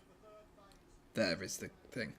So, an example of that, for example, as we know, because this player has never played outside of England, so it cannot be Cesc Fabregas. Cesc Fabregas is a player who has been a professional footballer longer than he has not been a professional footballer. So, obviously, up to the age of 16, where before he signed his pro contract, then moving, yeah. So wherever he signed his pro contract, he could have signed his pro contract at 15, 14 potentially, up to 16, 18, and then of course they will have had a long career. Oh, is he dead then? No, that's not how it works. Not how it works. It doesn't just have to be dead. That isn't the only way this happens. Is Cesc Fabregas dead? Like, how have you gone with that? What? Oliver, how have you deduced that? I literally just gave you an example of a player who has been a professional footballer for longer than he hasn't been, and all of a sudden you went, oh, so does he has to be dead? What is the logic behind that, Oliver? Oh, God. Let's have a look what everyone else has put. Fraser's put James Milner. I don't know. Good shout. Max has gone with Theo Walcott. And he's put lol, I don't know. Oliver's gone the Ox. Max has also gone with Phil Jones. Another good shout. Another player that could have done it as well. And then Fraser's got himself distracted. And so we will move on to the next question once again. So don't forget, never played outside of England, has been has had a pro contract for longer than he's not been a professional footballer, and out of all the teams he's played for, only barring a loan to Swindon Town, all of them currently play in the Premier League. So there's however many teams, I'm not going to say however many teams, but all of the teams he has played for that have been in the Premier League at the time are now back in the Premier League. Probably not the most helpful of clues, but it is a little bit of a fun fact about this player. And then what we will do is, because I don't think that is maybe the best of clues, I mean, Jermaine Defoe, that's a good shout actually from Oliver there. That's a really good shout, actually, from Oliver there. So all of the teams he has played for, barring a loan to Swindon, are in the Premier League. So I think there's been 6 teams he's played for, including Swindon, so 5 teams, and they're all in the Premier League. He played for Sunderland. Say again. Oliver, you know you can just rewind it and then play it again rather than me just repeating myself multiple times. That is the beauty of YouTube, down to a fine note. But I will give you an extra clue for this one, because I do think that one is quite a hard clue. Obviously, when I'm looking at it, when I write it down, I'm like, oh, that's not a hard clue, but of course it is. But this player is a central midfielder who has been a pro footballer for more of his life than he hasn't. He has played all of the teams that he has played for full time, currently playing the Premier League, and he's never played outside of England. Guys, can we keep the comments like normal, please. And not people who have been in trouble with the law. I would greatly appreciate that. Walcott, that's a good shout. It's a very, very good shout, that one, of Theo Walcott. I will reveal all to you once we've gone through all the comments. Jordan Henderson, he's played for Sunderland, so Jordan Henderson, unfortunately, would not be applicable for that. And the final clue, as Fraser says, I don't know. I would like to give the final clue is I have won the Premier League title with both of today's teams. He has won the Premier League title with both of today's teams. A centre midfielder who has won the Premier League title with both Manchester City and Liverpool, who has never played outside of England, who has been a professional footballer for more of his life than he hasn't been. A chorus, there we are, a chorus of James Milners. And Fraser actually got that really, really early on, but he just didn't back himself. He didn't back himself. Fraser, you did get that in like the second round, so fair play to you. It was actually James Milner, and those all describe James Milner. Of course, the sides he played for. He's played for Aston Villa, he's played for Leeds, he's played for Manchester City, he's played for Liverpool. I think he's played for one more in there as well. But yeah, James Milner. James Milner, the absolute freaking legend. What a freaking legend. And he got it round. He got it in the second round. He didn't get it in the first round. He just went for someone old in the second round. It was the second round. I'm not giving him a first round win. Not giving him a first round win. Anyway, we'll move on to the second one before we get ourselves underway. I'm trying to work out how long we've got actually until the football resumes. What time did we kick off? 45 minutes, an hour. We're going to be getting underway pretty sharpish, if you ask me. And of course, you guys taking a little while. Maybe we'll wait a little bit later in the day for this. But I'll give you the first clue of the next player. We might as well give you the first clue of the next player, and that is I am an English striker. That is the first clue. An English striker.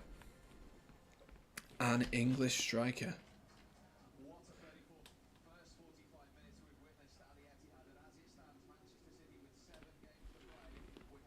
An English striker. Harry Kane is the first guess.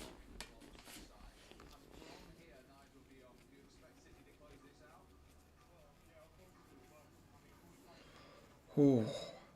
Nearly getting ourselves underway for this second half. Max, really, dude. Defoe, Harry Kane. Everyone just naming one English striker, the only English striker they can think of. Okay, we'll move on. The next one is I've played 26 times for England. That is the maximum amount he's played. Not as in like anyone over 26 times counts as that category.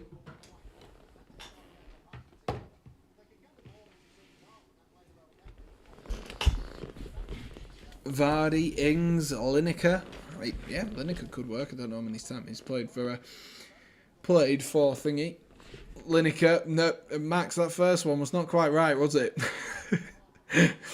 That first one was not quite right, mate. I don't know why you autocorrected on that one to you, Max. What have you been typing in, lad? What have you been typing in? Vardy on fire. Liverpool team has just come out onto the pitch. A few final pitch checks there. And next one, this player scored in Euro 2016. Scored in Euro 2016. An English striker who's played 26 times. And one of the goals he scored for England came in 2016.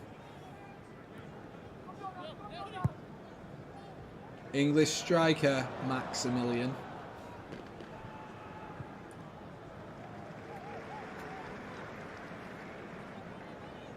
Daniel Sturridge, striker, lol. Rooney, says Max. Rooney's gone with Max. Max has gone with Rooney. That's what I meant to say. Or Sturridge, Danny Welbeck. Yeah, well, good options. And this player has also played for both City and Liverpool. So that'll give you the clue if you've not already got it.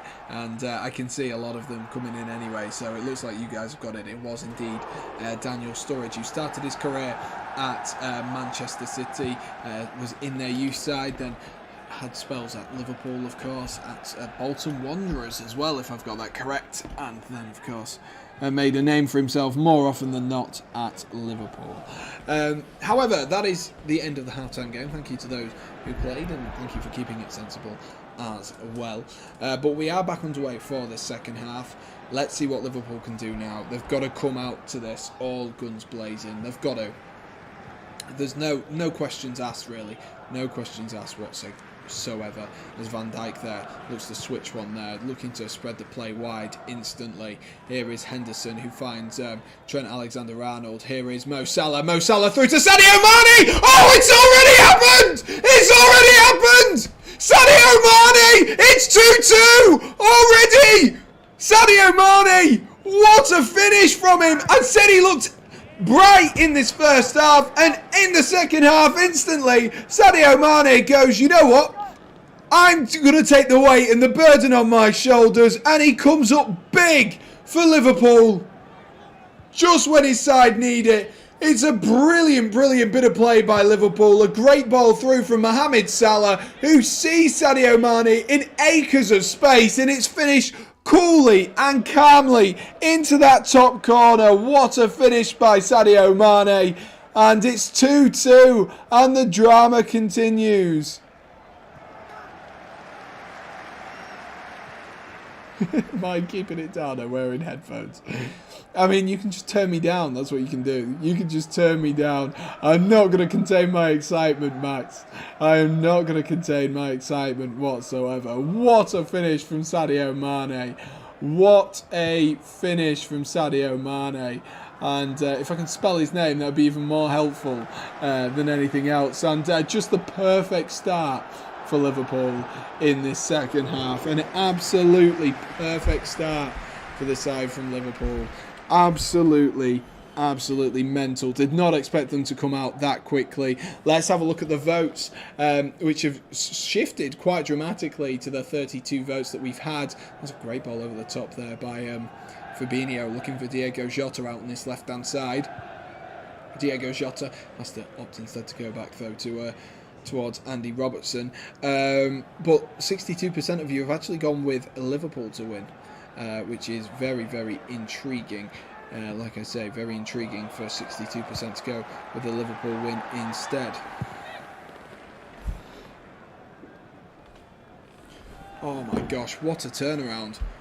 What a good start for Liverpool, and Sadio Mane there has clipped the ball into the face of Jota, but the ball continues moving for Liverpool as Robertson looks to pass one across the box there. And I've now got points from Trent Alexander-Arnold, Mohamed Salah and João Cancelo. I can't complain, can I?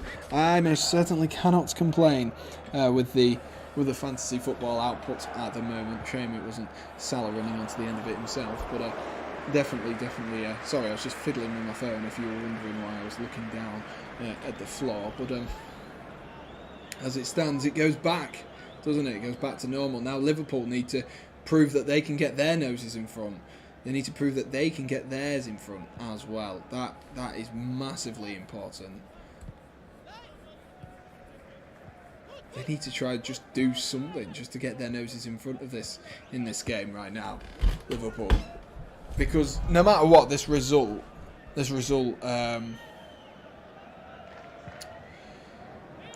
suit City more than it will suit Liverpool, because City retain that lead at the top of the Premier League. So definitely something needs to be done for Liverpool. I'm watching people just getting back to their seats. They must be surprised when they see this scoreboard. Fraser says, what a start. 2-2, Sadio Mane on his birthday. Exactly, Fraser. I'm sure Fraser's absolutely buzzing with that. But like I say, they need to kick on now, Liverpool. A great sort of turnaround, and they've done well initially.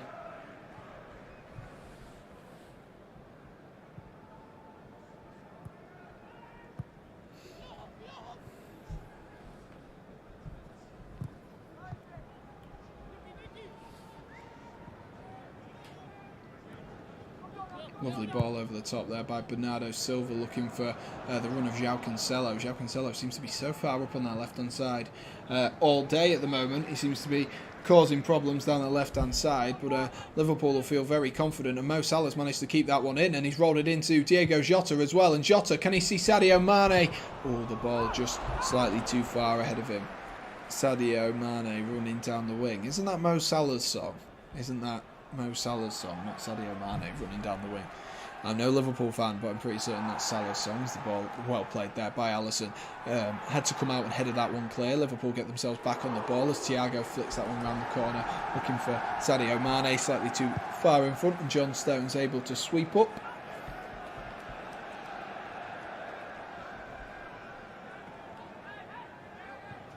Wow, what a start to the second half, and you can hear the Liverpool fans inside the stadium now, fully vocal, in a massively good mood following that start to the second half, and trying to get behind their team, trying to get them to score a third. Who'd have thought it'd go to 2-2 once again? There's always goals in this fixture. There always is.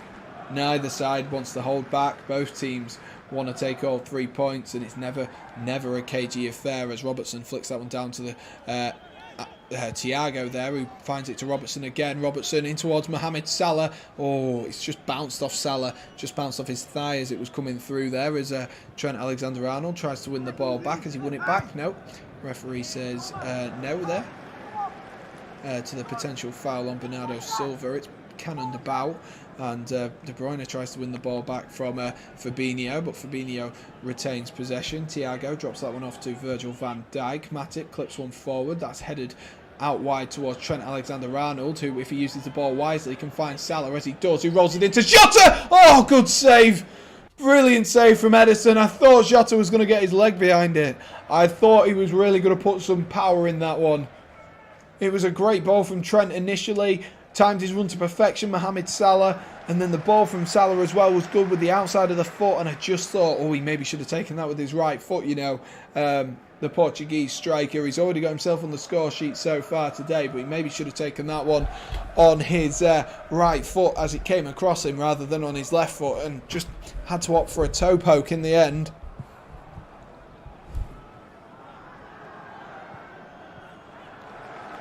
Ooh.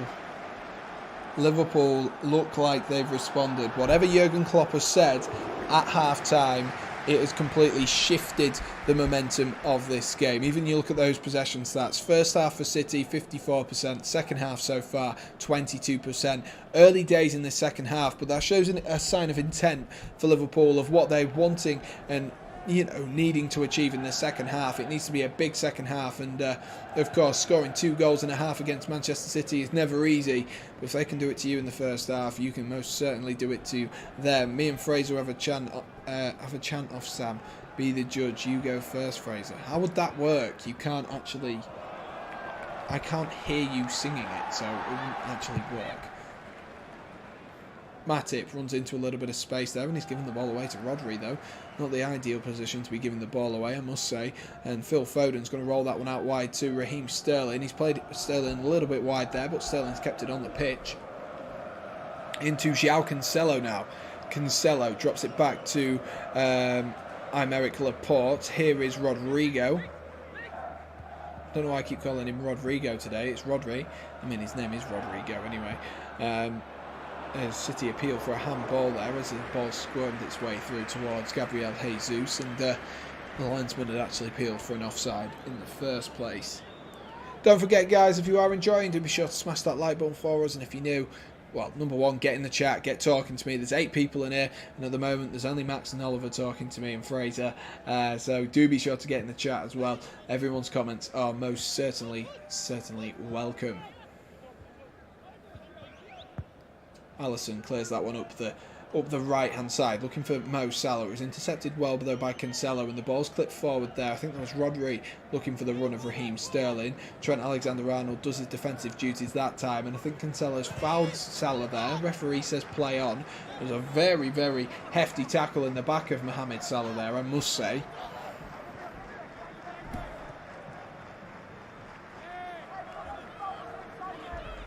Very hefty tackle. Oh, and relax for the first time.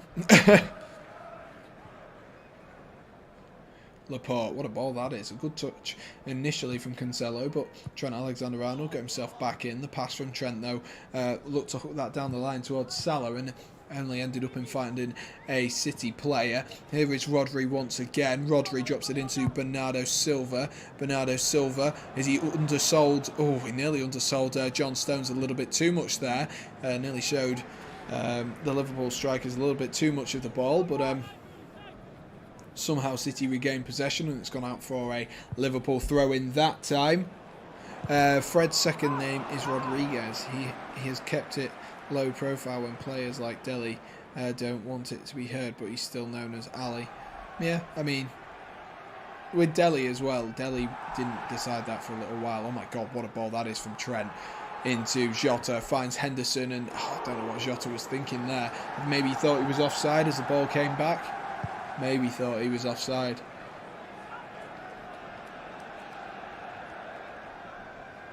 I think he thought he was offside. Alright, that can be the only explanation for that one. He must have thought he was offside. The City try and clear the ball up the field. It's gone out for a Liverpool throw-in. Caught the referee's making him play this throw-in quite high up the pitch. I thought he'd gone out further down the line, closer towards Liverpool's half than that, but Liverpool do get the play resumed, and here is Virgil van Dijk, who plays a bit of a risky 1-2 there with Thiago. If there's ever a man you want to play a risky 1-2 with, it is Thiago. But on the same, very much to that point, you don't want to be playing risky 1-2s, as Diego Jota gives that one away to Gabriel Jesus. Is that a foul there from Thiago there, trying to recover the ball after Jota gave the ball away? Referee's given it.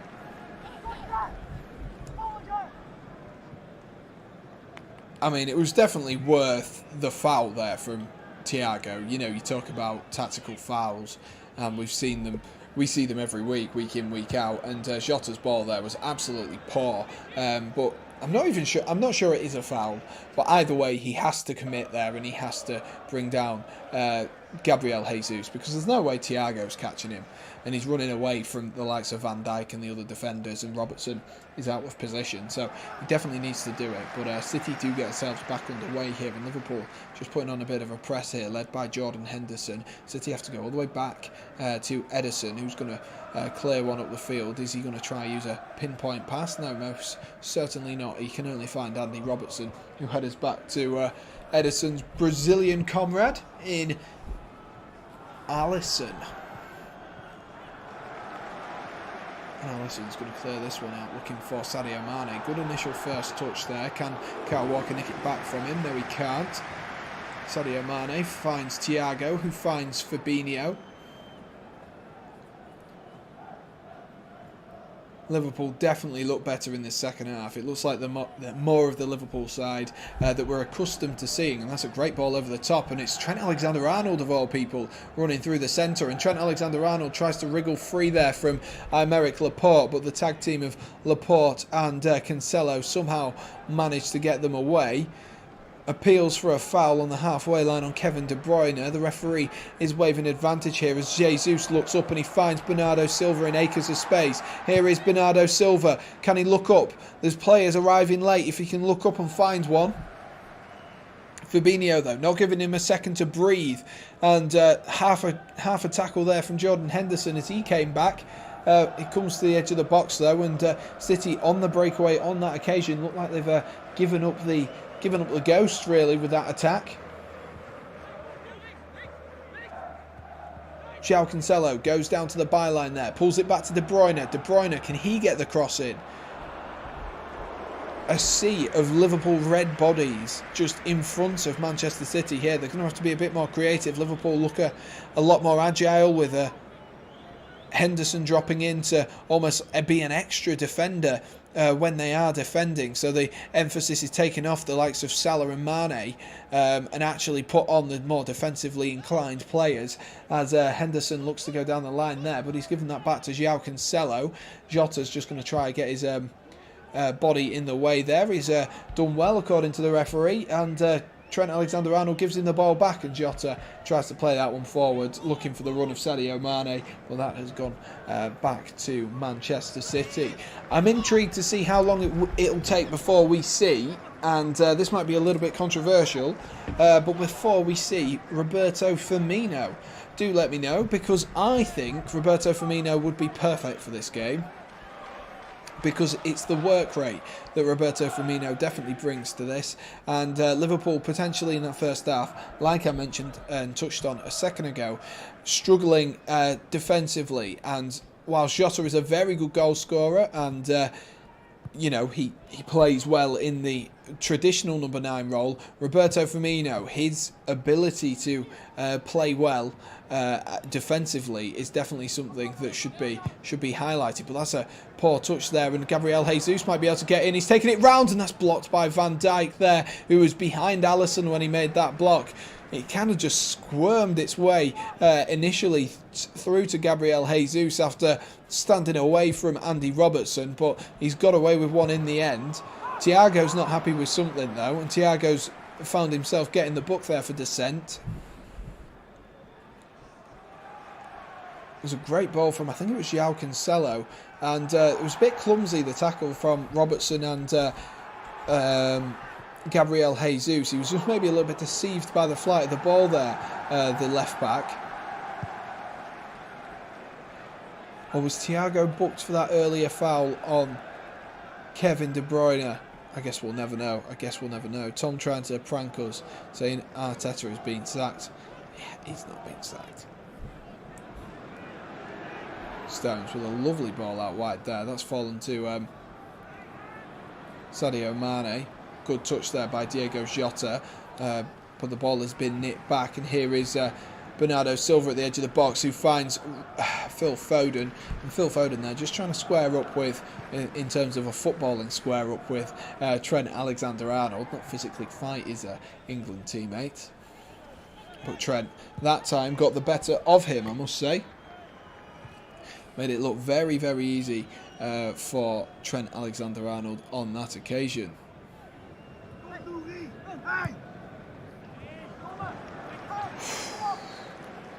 God, I am hoping that this game picks up just a little bit now. De Bruyne. Oh, might have spoken too soon here. I think Gabriel Jesus is offside there, or Raheem Sterling. I'm not sure who it is who's ran through, but he's put it in the back of the net.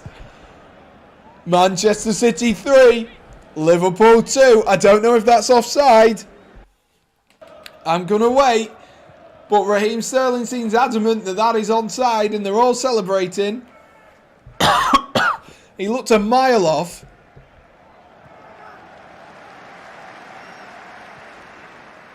Let's have a look at this then, before I change this. I think he's offside, you know. Oh, it's close. It's close. Very, very close. It's a good finish from Raheem Sterling. It is very close. And they've given it as offside. No way. No way. They've given it as offside. Oh, Liverpool get lucky again with one of them. And I hate to sound like a broken record, but that's the exact same as the one with Romelu Lukaku and Sadio Mane and the other ones that I've been mentioning over the last few weeks. And this time we've got a different result. Point and case. But I won't carry on mumbling and jumbling about the offside rule and how it needs to be defined and how we just need a camera going up and down the left-hand side. It did look like in full motion. It did look quite a long way offside because, of course, Raheem Sterling was running the opposite way at full speed. So from the naked eye, you would almost definitely give it as offside. But so I'm so obsessed. I'm so obsessed with the truth is what I'm obsessed with, Oliver. Obsessed with the truth. And that's the best way to be in life. Deep, deep.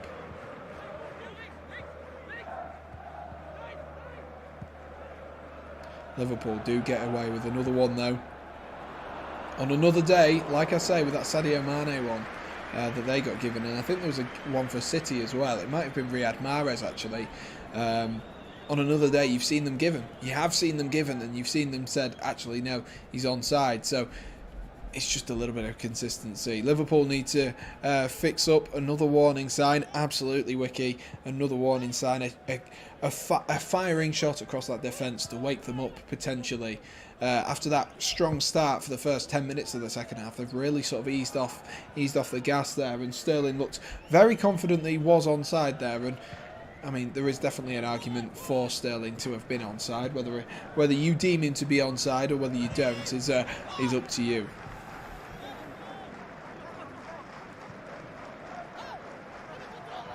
There is a little bit of leniency in that rule, as we've seen over the last few weeks.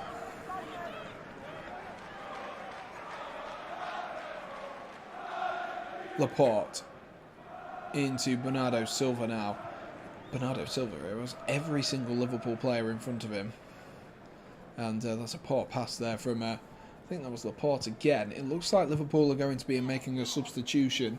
And anyone who follows this channel knows that I'm not the biggest of fans of Luis Diaz. I don't think he's maybe as good as Sadio Mane and Mohamed Salah, of course. Big boots to fill. But I'm just a little bit worried that Liverpool fans will get annoyed at his lack of goal-scoring consistency in a Liverpool shirt. We saw it at Porto. He wasn't the most clinical in the final third. Very good on the ball. Very good dribbler on the ball, and I'm intrigued to see who he subs off. Of course, Salah's probably been the quietest so far. Jota has made a few decent runs, but given the ball away a few times as well. So Liverpool, for me, would need someone who's maybe more of a target man, someone who's going to hold this ball up and cause a few problems. And unfortunately, someone like a Harry Kane being able to drop in, hold the ball up, and then spread the play to the wingers would be almost ideal. I'm surprised that Firmino isn't the first man to be coming on here. But it looks like it will be Luis Diaz. He's yet to come on at the moment, though. Salah's going to look up there and see Sadio Mane in acres of room. That's an initial good touch by Sadio Mane, though. But where can he go?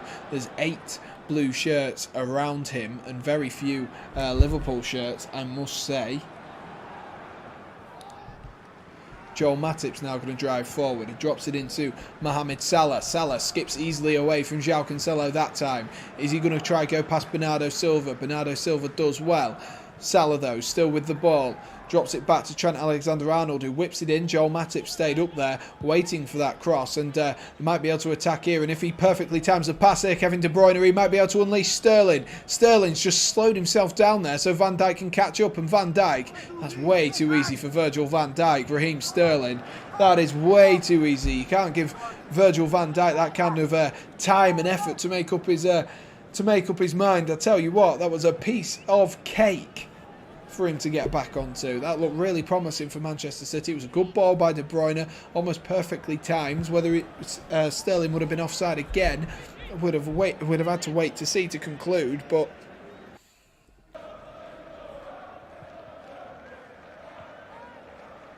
it is just sort of seizing up a little bit, this game at the moment. They're caught between trying to press high and counter-attack City. The space they are leaving him behind is dangerous. If they lose possession or regain it quick enough, Sterling is too static there. He has to feint more to misdirect Virgil van Dijk. Yeah, I totally agree with you there, Wiki. He's got to do more, or he's just got to go, you know what, get my head down and just run and just hope that I can outrun Virgil van Dijk there, or take an early shot, or do whatever. Just try and test Alisson in some way, shape or form. Still at 2-2. If you are just joining us, it is still Manchester City 2, Liverpool 2. The goals coming from Kevin De Bruyne, Gabriel Jesus, Diego Jota and Sadio Mane. City leading 2-1 at half-time. Liverpool came out all guns blazing in the second half to make it 2-2. But looks like the momentum just has been taken a little bit out here by Manchester City. But there will be our first substitution of today's game, and it will be Luis Diaz, who I mentioned earlier, who was warming up, will be coming on for Diego Jota, the first goal scorer for Liverpool. He will be coming off. It's not been a bad performance by Diego Jota today, but it's not been vintage Diego Jota, not been a vintage Portuguese performance either. And Luis Diaz, the Colombian, who signed in January, of course, will be coming on as well. Big money he signed for in January. He's had 2 goals already so far this season, has Luis Diaz. Will he be able to get his 3rd goal in a very, very important game and automatically go down as a bit of a cult legend for Liverpool? Good touch there by Jordan Henderson. A few appeals for handball there as the Liverpool captain brought that one down. Referee waves them away and says play on. Luis Diaz getting his first taste of the action here as he finds Sadio Mane. Mane switches it out wide quickly to Mohamed Salah. Salah's going to cut in on that left foot, and that's taken a deflection. Oh, and just gone wide there, and Salah's appealing for a handball, and so is Thiago, and Henderson's adamant it's a handball as well. And let's have a watch of the replay there, and oh, I think it's hit the knee. Afternoon, Schrafter, how are we doing? Are you enjoying the game? Come on, Liverpool, one more goal and my prediction is right. Yes, Max, you are very close to being right. If City would just knock off one of their goals, then my prediction would be right. Not sure that's quite how football works, but we'll leave them to it.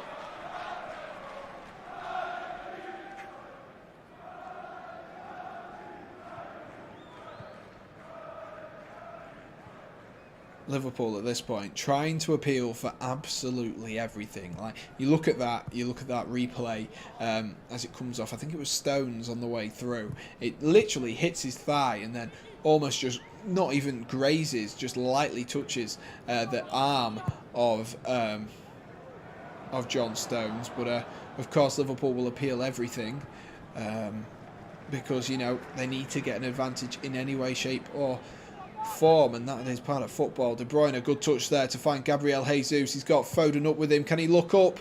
And that was the wrong decision, I think, there from Gabriel Jesus, who fired that one into the near post. I said 2-2 in your chat, but I said 3-2 on Discord.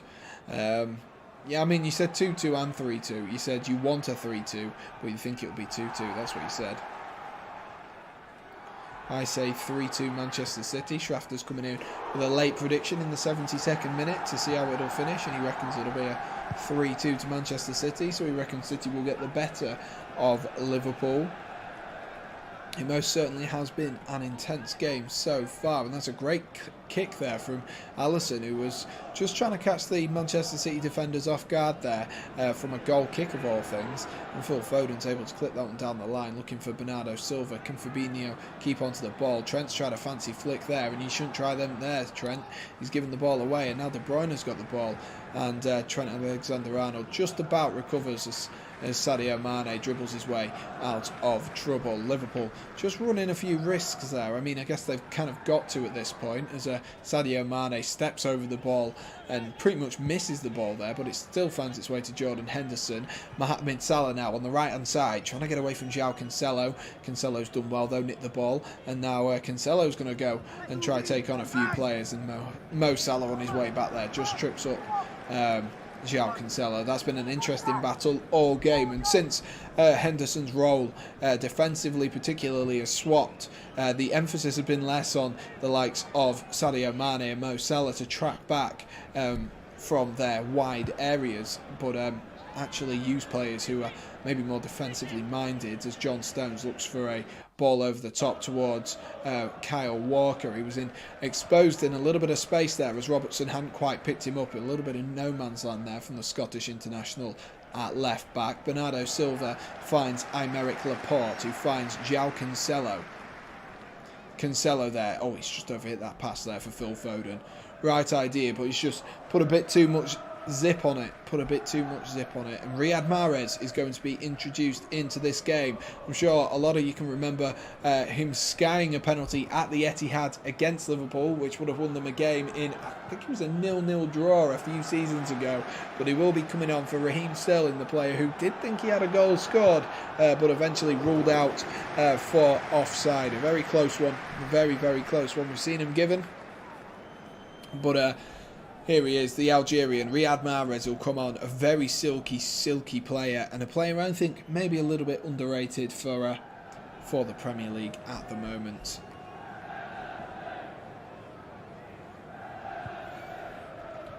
Trent Alexander-Arnold takes the throw, and it's flicked around the corner there by Luis Diaz into the feet of Salah, and it's just gone out of play again for another Liverpool throw-in. Yeah, that pen was like Kepa's. It was really poor. And the thing is, I think Riyad Mahrez took it off someone as well. I think like Aguero or someone like that was on the pitch at the time. And you just think, oh, mate, you've taken it off someone. You've taken it off someone, lad. Why have you taken it off someone to then sky a penalty? That's a good touch, though, by Luis Diaz, who finds Sadio Mane. Now Mane's in between the two lines here, and he can find Mohamed Salah. There's so many City players back so quickly. Phil Foden do his defensive duties. That's a great ball, though, from Trent to find Robertson. Luis Diaz now on the ball, following a headed pass by Andy Robertson. Here's Thiago. Finds its way to Joel Matip. Can Liverpool move the ball forward? Matip was a good run there from from Trent Alexander-Arnold, which Matip didn't quite spot in that, almost in a number 9 position there for the English wing-back. Fabinho drifts into some space. It's definitely not done this game, and I've got a sense that there's another goal coming in this game. I just don't know what minute it will be in. Matip finds its way to Mohamed Salah. Salah into Henderson, into Trent Alexander-Arnold, into Henderson once again, who tries to get his cross in, and there we are. Liverpool have themselves a corner. Sam, remember the cautious pen he took for Liverpool, and Ross Barkley's that he took off for whose? He took for Chelsea. I'm so confused. Sam, remember he took for Chelsea. Who took a cautious pen? Liverpool flow so much better when someone better on the ball is in attack, like Diaz. Yeah, that is a strong part of Liverpool's game, isn't it? And Luis Diaz is a game. Trent Alexander-Arnold to whip in this corner. It's headed clear. It falls to Henderson, who tries to drive one in, and might be a counter-attack on here if Kyle Walker can look up and play the ball down the line to Riyad Mahrez. Versus Valencia. Courtois. Oh, Courtois. That really confused me. Though you were trying to put Courteous. Courtois. Yes. Jordan Henderson, I think I've just seen, is making way here for Liverpool. Interesting. You'd have thought they'd want their captain and leader on, but maybe some fresh legs in the midfield will not go amiss. Naby Keita is the man who will be coming on. I don't remember that penalty, I must say. Probably blanked it out my mind if it's Ross Barkley, as everyone should do with Ross Barkley. Just not been good, has he, in a Chelsea shirt, Ross Barkley.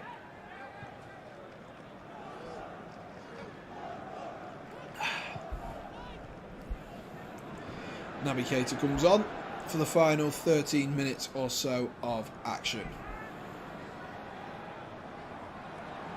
Will we see a winner? Will that be a stroke of genius from Jurgen Klopp? Only time will tell.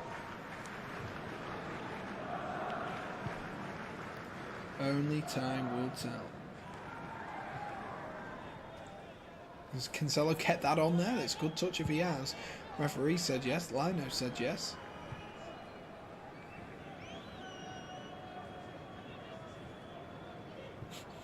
Commentator was just talking about how the fact that Manchester City, Gabriel Jesus, now that Mahrez has come on, Gabriel Jesus has drifted into that number 9 position. Oh, Kyle Walker gives the ball away here, and Luis Diaz has Sadio Mane for support. He instead chooses to go to Naby Keita, and I think that's going to be the counter-attack over, if I'm honest with you. There's Fabinho. Yeah, there we are. Fabinho tried to dig the ball out from behind him from the pass from Naby Keita. Liverpool just maybe missed an opportunity there, but City are so quick to get players back. So quick to get players back. It's so intense, this press for Manchester City. No wonder Liverpool can't make their ways through it. That's Thiago looking for the ball over the top towards Luis Diaz, but Kyle Walker manages to get his body in the way that time. Yeah, he hit the bar. That'll make sense why I've just blocked it out of my mind. That's such a random penalty for you to remember.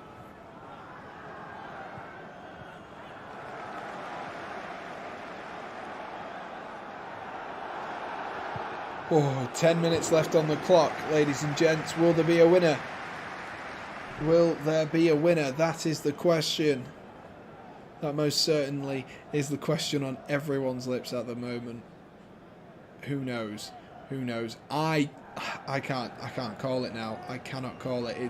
It's so close to potentially being a devastating loss for either side. Good touch there from Mahrez, who's going to cut in on that left-hand side. Riyad Mahrez, he's going to roll one off to Kevin De Bruyne. Kevin De Bruyne looks to pull that back, and it's just read just in time there from, I believe that was Virgil van Dijk, or a combination of him and Joel Matip managed to get their bodies in the way.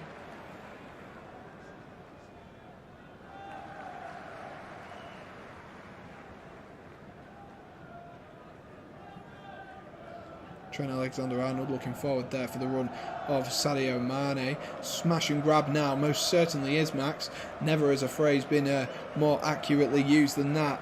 It's going to open up in these final 10 minutes, I'll tell you that now. It'll open up. Liverpool will do anything possible they can to score against Manchester City. And City will do anything they can to make sure that Liverpool don't do that. A draw favours them a lot more than it favours Liverpool. Cancelo into Gabriel Jesus, and that's just nicked there by Trent Alexander-Arnold, and Liverpool might be able to move on the attack. But City, the players they get back so quickly is absolutely monumental, and I cannot believe how quickly they get their players back on the press. It's unbelievable, absolutely unbelievable from Manchester City how quickly the players just all of a sudden just run back.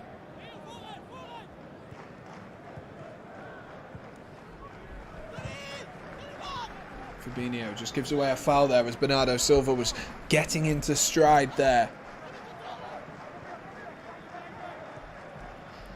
And Anthony Taylor doesn't book Fabinho for that one.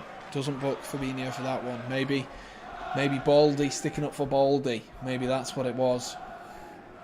Bit of Baldy bias. I didn't call you Baldy.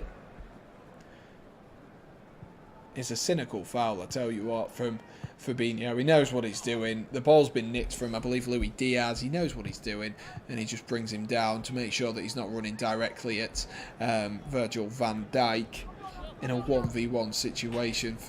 Just waiting for Bernardo Silva to get back to his feet. He might be in the book, actually.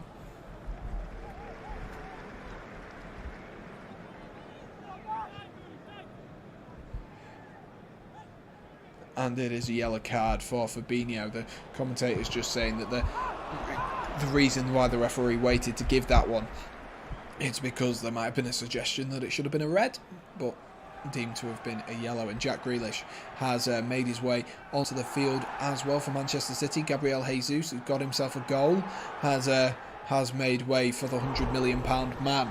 So, will this be a monumental milestone on Jack Grealish's story arc, his hero arc, his storyline at Manchester City?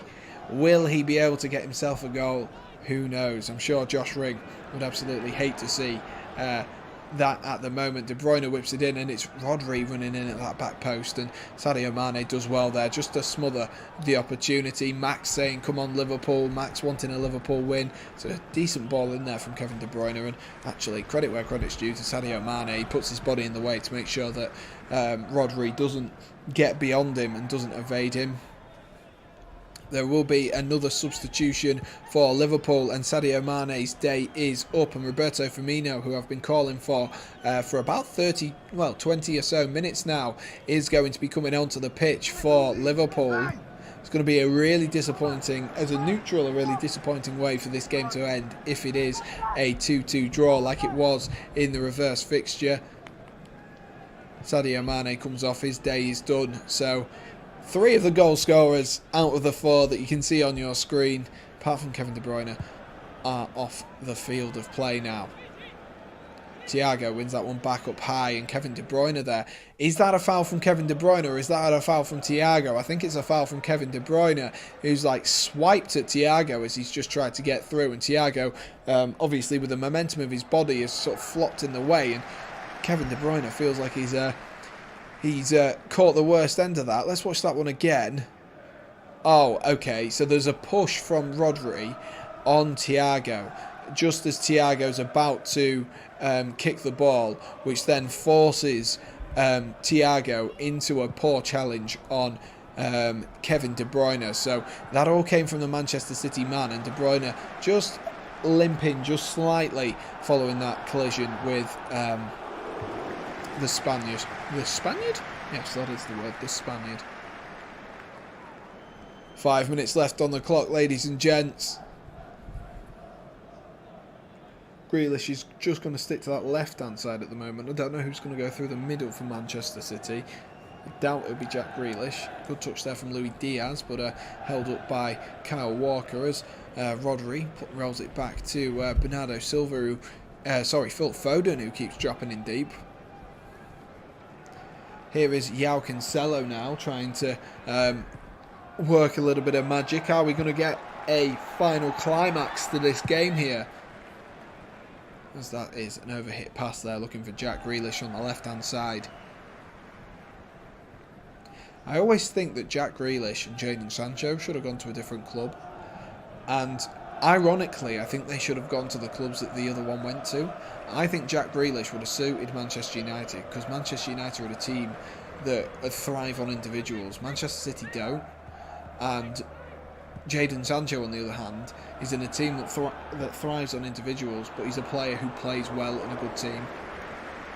And so I think they should have gone to different clubs. But maybe it was just, who was it who signed first? Whoever signed first just forced the hand of the other Manchester club. Maybe they both had them in their sights for potential transfers. I think it was Manchester United, wasn't it? It made the signing instantly. I guess it depends as well which club you want to go to. For someone like Jack Grealish, who was seeing Manchester City dominate, he would definitely want to go to Manchester City, as that ball comes in there from João Cancelo, and Joel Matip clears that one.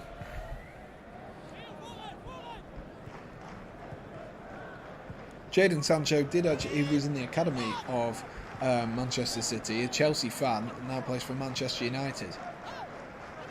Grealish, good touch there inside the penalty box, rolls it to the edge to Rodri. Rodri's going to switch it though.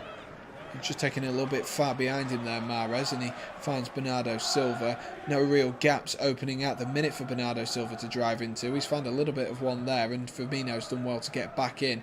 Only succeeded in giving the ball away again, though, and there was a cross coming into the box there, and it was just slightly behind Joel Matip, who was able to clear in the end. 2 minutes left of regular time, plus whatever stoppages we do have at the end of 90 minutes, as João Cancelo whips in a cross, and for a second there, I thought that was going to sneak in. For a second there, I thought that was sneaking in from João Cancelo.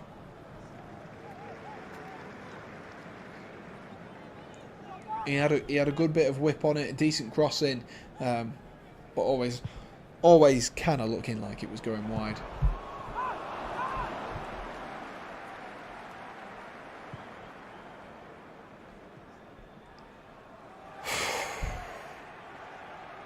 Are Liverpool going to do anything here, ladies and gents? They've got 2 minutes to potentially, this is the game where it's in their hands for Liverpool.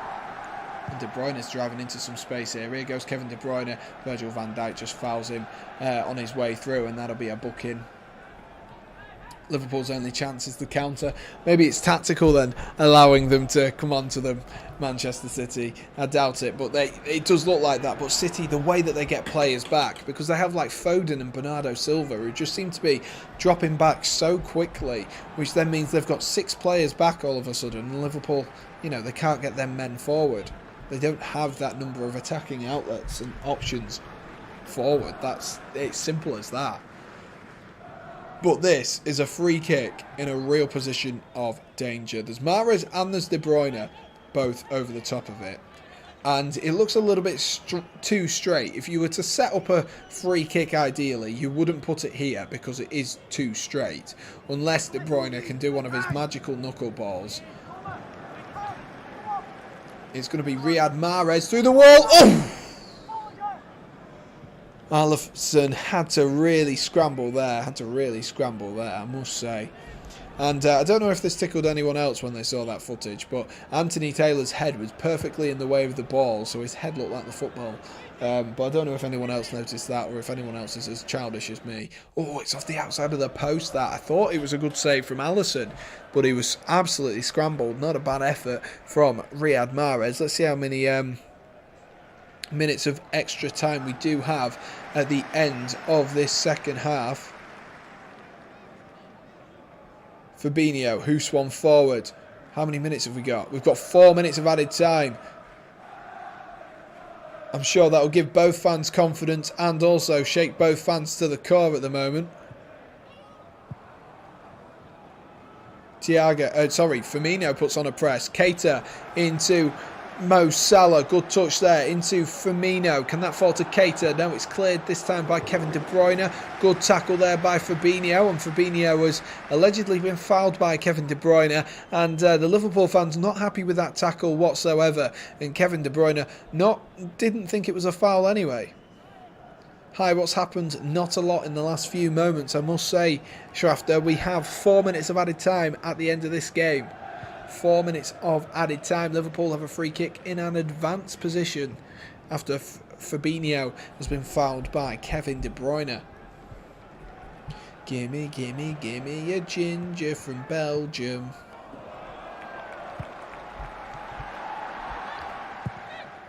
Now, let's see what Liverpool can do here. Andy Robertson, of course, is their left footer, other than Mohamed Salah, on this, and so is Trent Alexander-Arnold. I fancy it to be Trent, but I wouldn't be surprised if it was Andy Robertson to swing this in towards the back post. Liverpool, have they worked on something from the training ground for this? It is Trent Alexander-Arnold. He whips it in towards the head of Virgil van Dijk. Headed clear, it falls to Keita, who headers it back in. Headed clear once again there by Kyle Walker, and Naby Keita has to come all the way back to Andy Robertson, who of all people is the last man. We're going into the dying moments of this game, and Alisson pings one forward looking for Luis Diaz. Headed well there by Laporte, and now goes Jack Grealish. Jack Grealish tries to skip away from Joel Matip, and Matip's putting an excellent tackle there.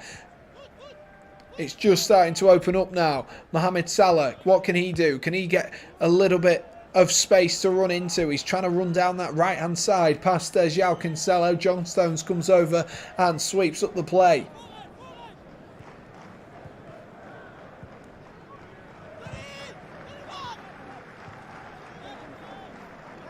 Now an opportunity for Liverpool, maybe to one last opportunity. Are they going to try and move some of the bigger lads up from the back for this throw-in? Not at the moment, not quite the last chance saloon.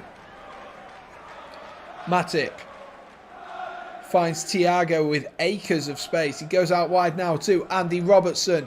It's starting to get a little bit tense in the Etihad Stadium. City fans happy to hold on. Liverpool fans want more. Thiago. Got about a minute left of added time here. Oh, Fabinho's given the ball away. Walker finds Phil Foden. Here's Kevin De Bruyne, who's going to try and get away from Fabinho. That's a great ball by Kevin De Bruyne into Riyad Mahrez. Riyad Mahrez! Oh, he's put it over. He's tried to chip Alisson, and that could have been the title.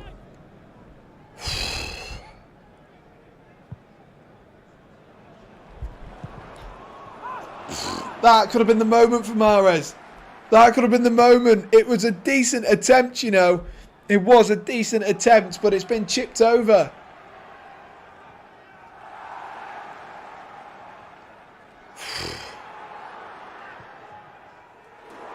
It's exquisite, it's cheeky, it's everything. But Riyad Mahrez, man, so unlucky. So unlucky there. And surely we don't have much football left, and that is it. That is full time. That is full time. And the two managers embrace at the end of the game. It's full time. It's City 2, Liverpool 2. Goals coming from Kevin De Bruyne, Gabriel Jesus, Diego Jota, and of course Sadio Mane. A game that is probably full of if, buts and maybes for both sides. But at the end of the day, probably who won? Probably football is probably the best way to say it, eh? Probably football is the team who won. And of course, we can say that Chelsea won. They're only in. They've dropped more points. If Chelsea win the game in hand, they move slightly closer. Don't rule Chelsea out of it. Yes, I always have voice cracks. Thank you for pointing that one out. But yes, that is the end of the game. Let me know your thoughts, guys. Is that deserved? I think over 90 minutes. For me, I think that was probably the only outcome we maybe would have expected. Salah probably a little bit quiet. We would have liked to have seen something more from Mohamed Salah, but the amount of goals he's scored this season, he's going to fire some blanks at some point. And don't rule Norwich out then. Exactly, don't rule... well, actually, Norwich can't do it mathematically. Chelsea still can. Chelsea still can. Wiki says that Liverpool got a little bit of fortune. And I think they did. And I think City did, though, to be fair. Like that first goal, there was a wicked deflection off Joel Matip, which found its way into the back of the net. And, we always say it, don't we? The best teams get the luck when they need it. And... both sides today have had a little bit of a dosage of luck, and the Liverpool players, a great gesture there going over to those away fans who have made the short trip over to Manchester today, but were very, very vocal throughout that game. And you could, it sounded, at least from what I could hear, to be a decent, what's the word? A decent... voice of Connor Cody. That's so random. A decent atmosphere at Liverpool, at Manchester City Stadium today. There we are. I can get my words out. But that is full time. What a game. That was thrilling. It had thrills, spills, everything you can think of. Everything you wanted in a football match, except from a winner. And we are no closer now to knowing who wins this Premier League title. Liverpool, it's a missed opportunity. For City, it's an okay result. City had two results that would have favoured them, a draw and a win, and they've got one of them. Liverpool, it was absolutely must win. And unfortunately for Liverpool, they stay and they remain 1 point behind Manchester City, and of course they have that Merseyside derby. That's what I've been saying about Liverpool all along. The running for Liverpool just looks a little bit more difficult. I know it's Everton, and I know Everton haven't been in the greatest of form. Of course, beating Manchester United yesterday was a stroke of luck for them, but any derby is like a cup final. Especially when Everton will know that Liverpool will need to win now, definitely need to win, in order to win the Premier League. Liverpool need to go flawless. City need to match them. City can look over their shoulders and just go, all right, Liverpool have done that, we'll do that as well. And so at the top of the table, it means that Manchester City now sit at the top with 74 points, followed by Liverpool 73, just an extra point for the two of them. And then, of course, Chelsea, my beloved Chelsea, down in third place on 62 points with a game in hand. They win that, only 8 points behind Liverpool. I mean, have we seen stranger things? Probably not. That being said, guys, I'm going to leave you there. My throat is achy. That was a fantastic game. I really enjoyed that. I was hoping for a winner. I feel like I'm not quite satisfied because I didn't get a winner there. But it looks like this is going to go right down to the final day of the season. And the final day of the season for Manchester City is at Aston Villa. It is at Aston Villa, and who knows what Steven Gerrard Aston Villa team will turn up there. There's plenty of football to be played in between those. We've got, 6 games to be played in between this game and the final game. But there's plenty to talk about, and there is still plenty of football to be played. So make sure, guys, if you haven't already and you have enjoyed this stream, make sure that you smash that like button and do hit subscribe as well, and keep your eyes peeled for more content coming to you on the Sam Redgate-Large channel. Of course, we've got a big night on Tuesday night in a European night as Chelsea look to come from a 3-1 deficit against the biggest giants of European football in Real Madrid. And then, of course, we've got Liverpool and Manchester City both looking to do their second legs in midweek as well. So like I say, guys, there's plenty of content coming towards you on the Sam Redgate-Large channel, so do be sure to stay tuned for that. I am going to leave you guys here though, and thank you for watching. I do hope you have enjoyed this, and well, I guess I'll see you Tuesday. Thank you, cheers.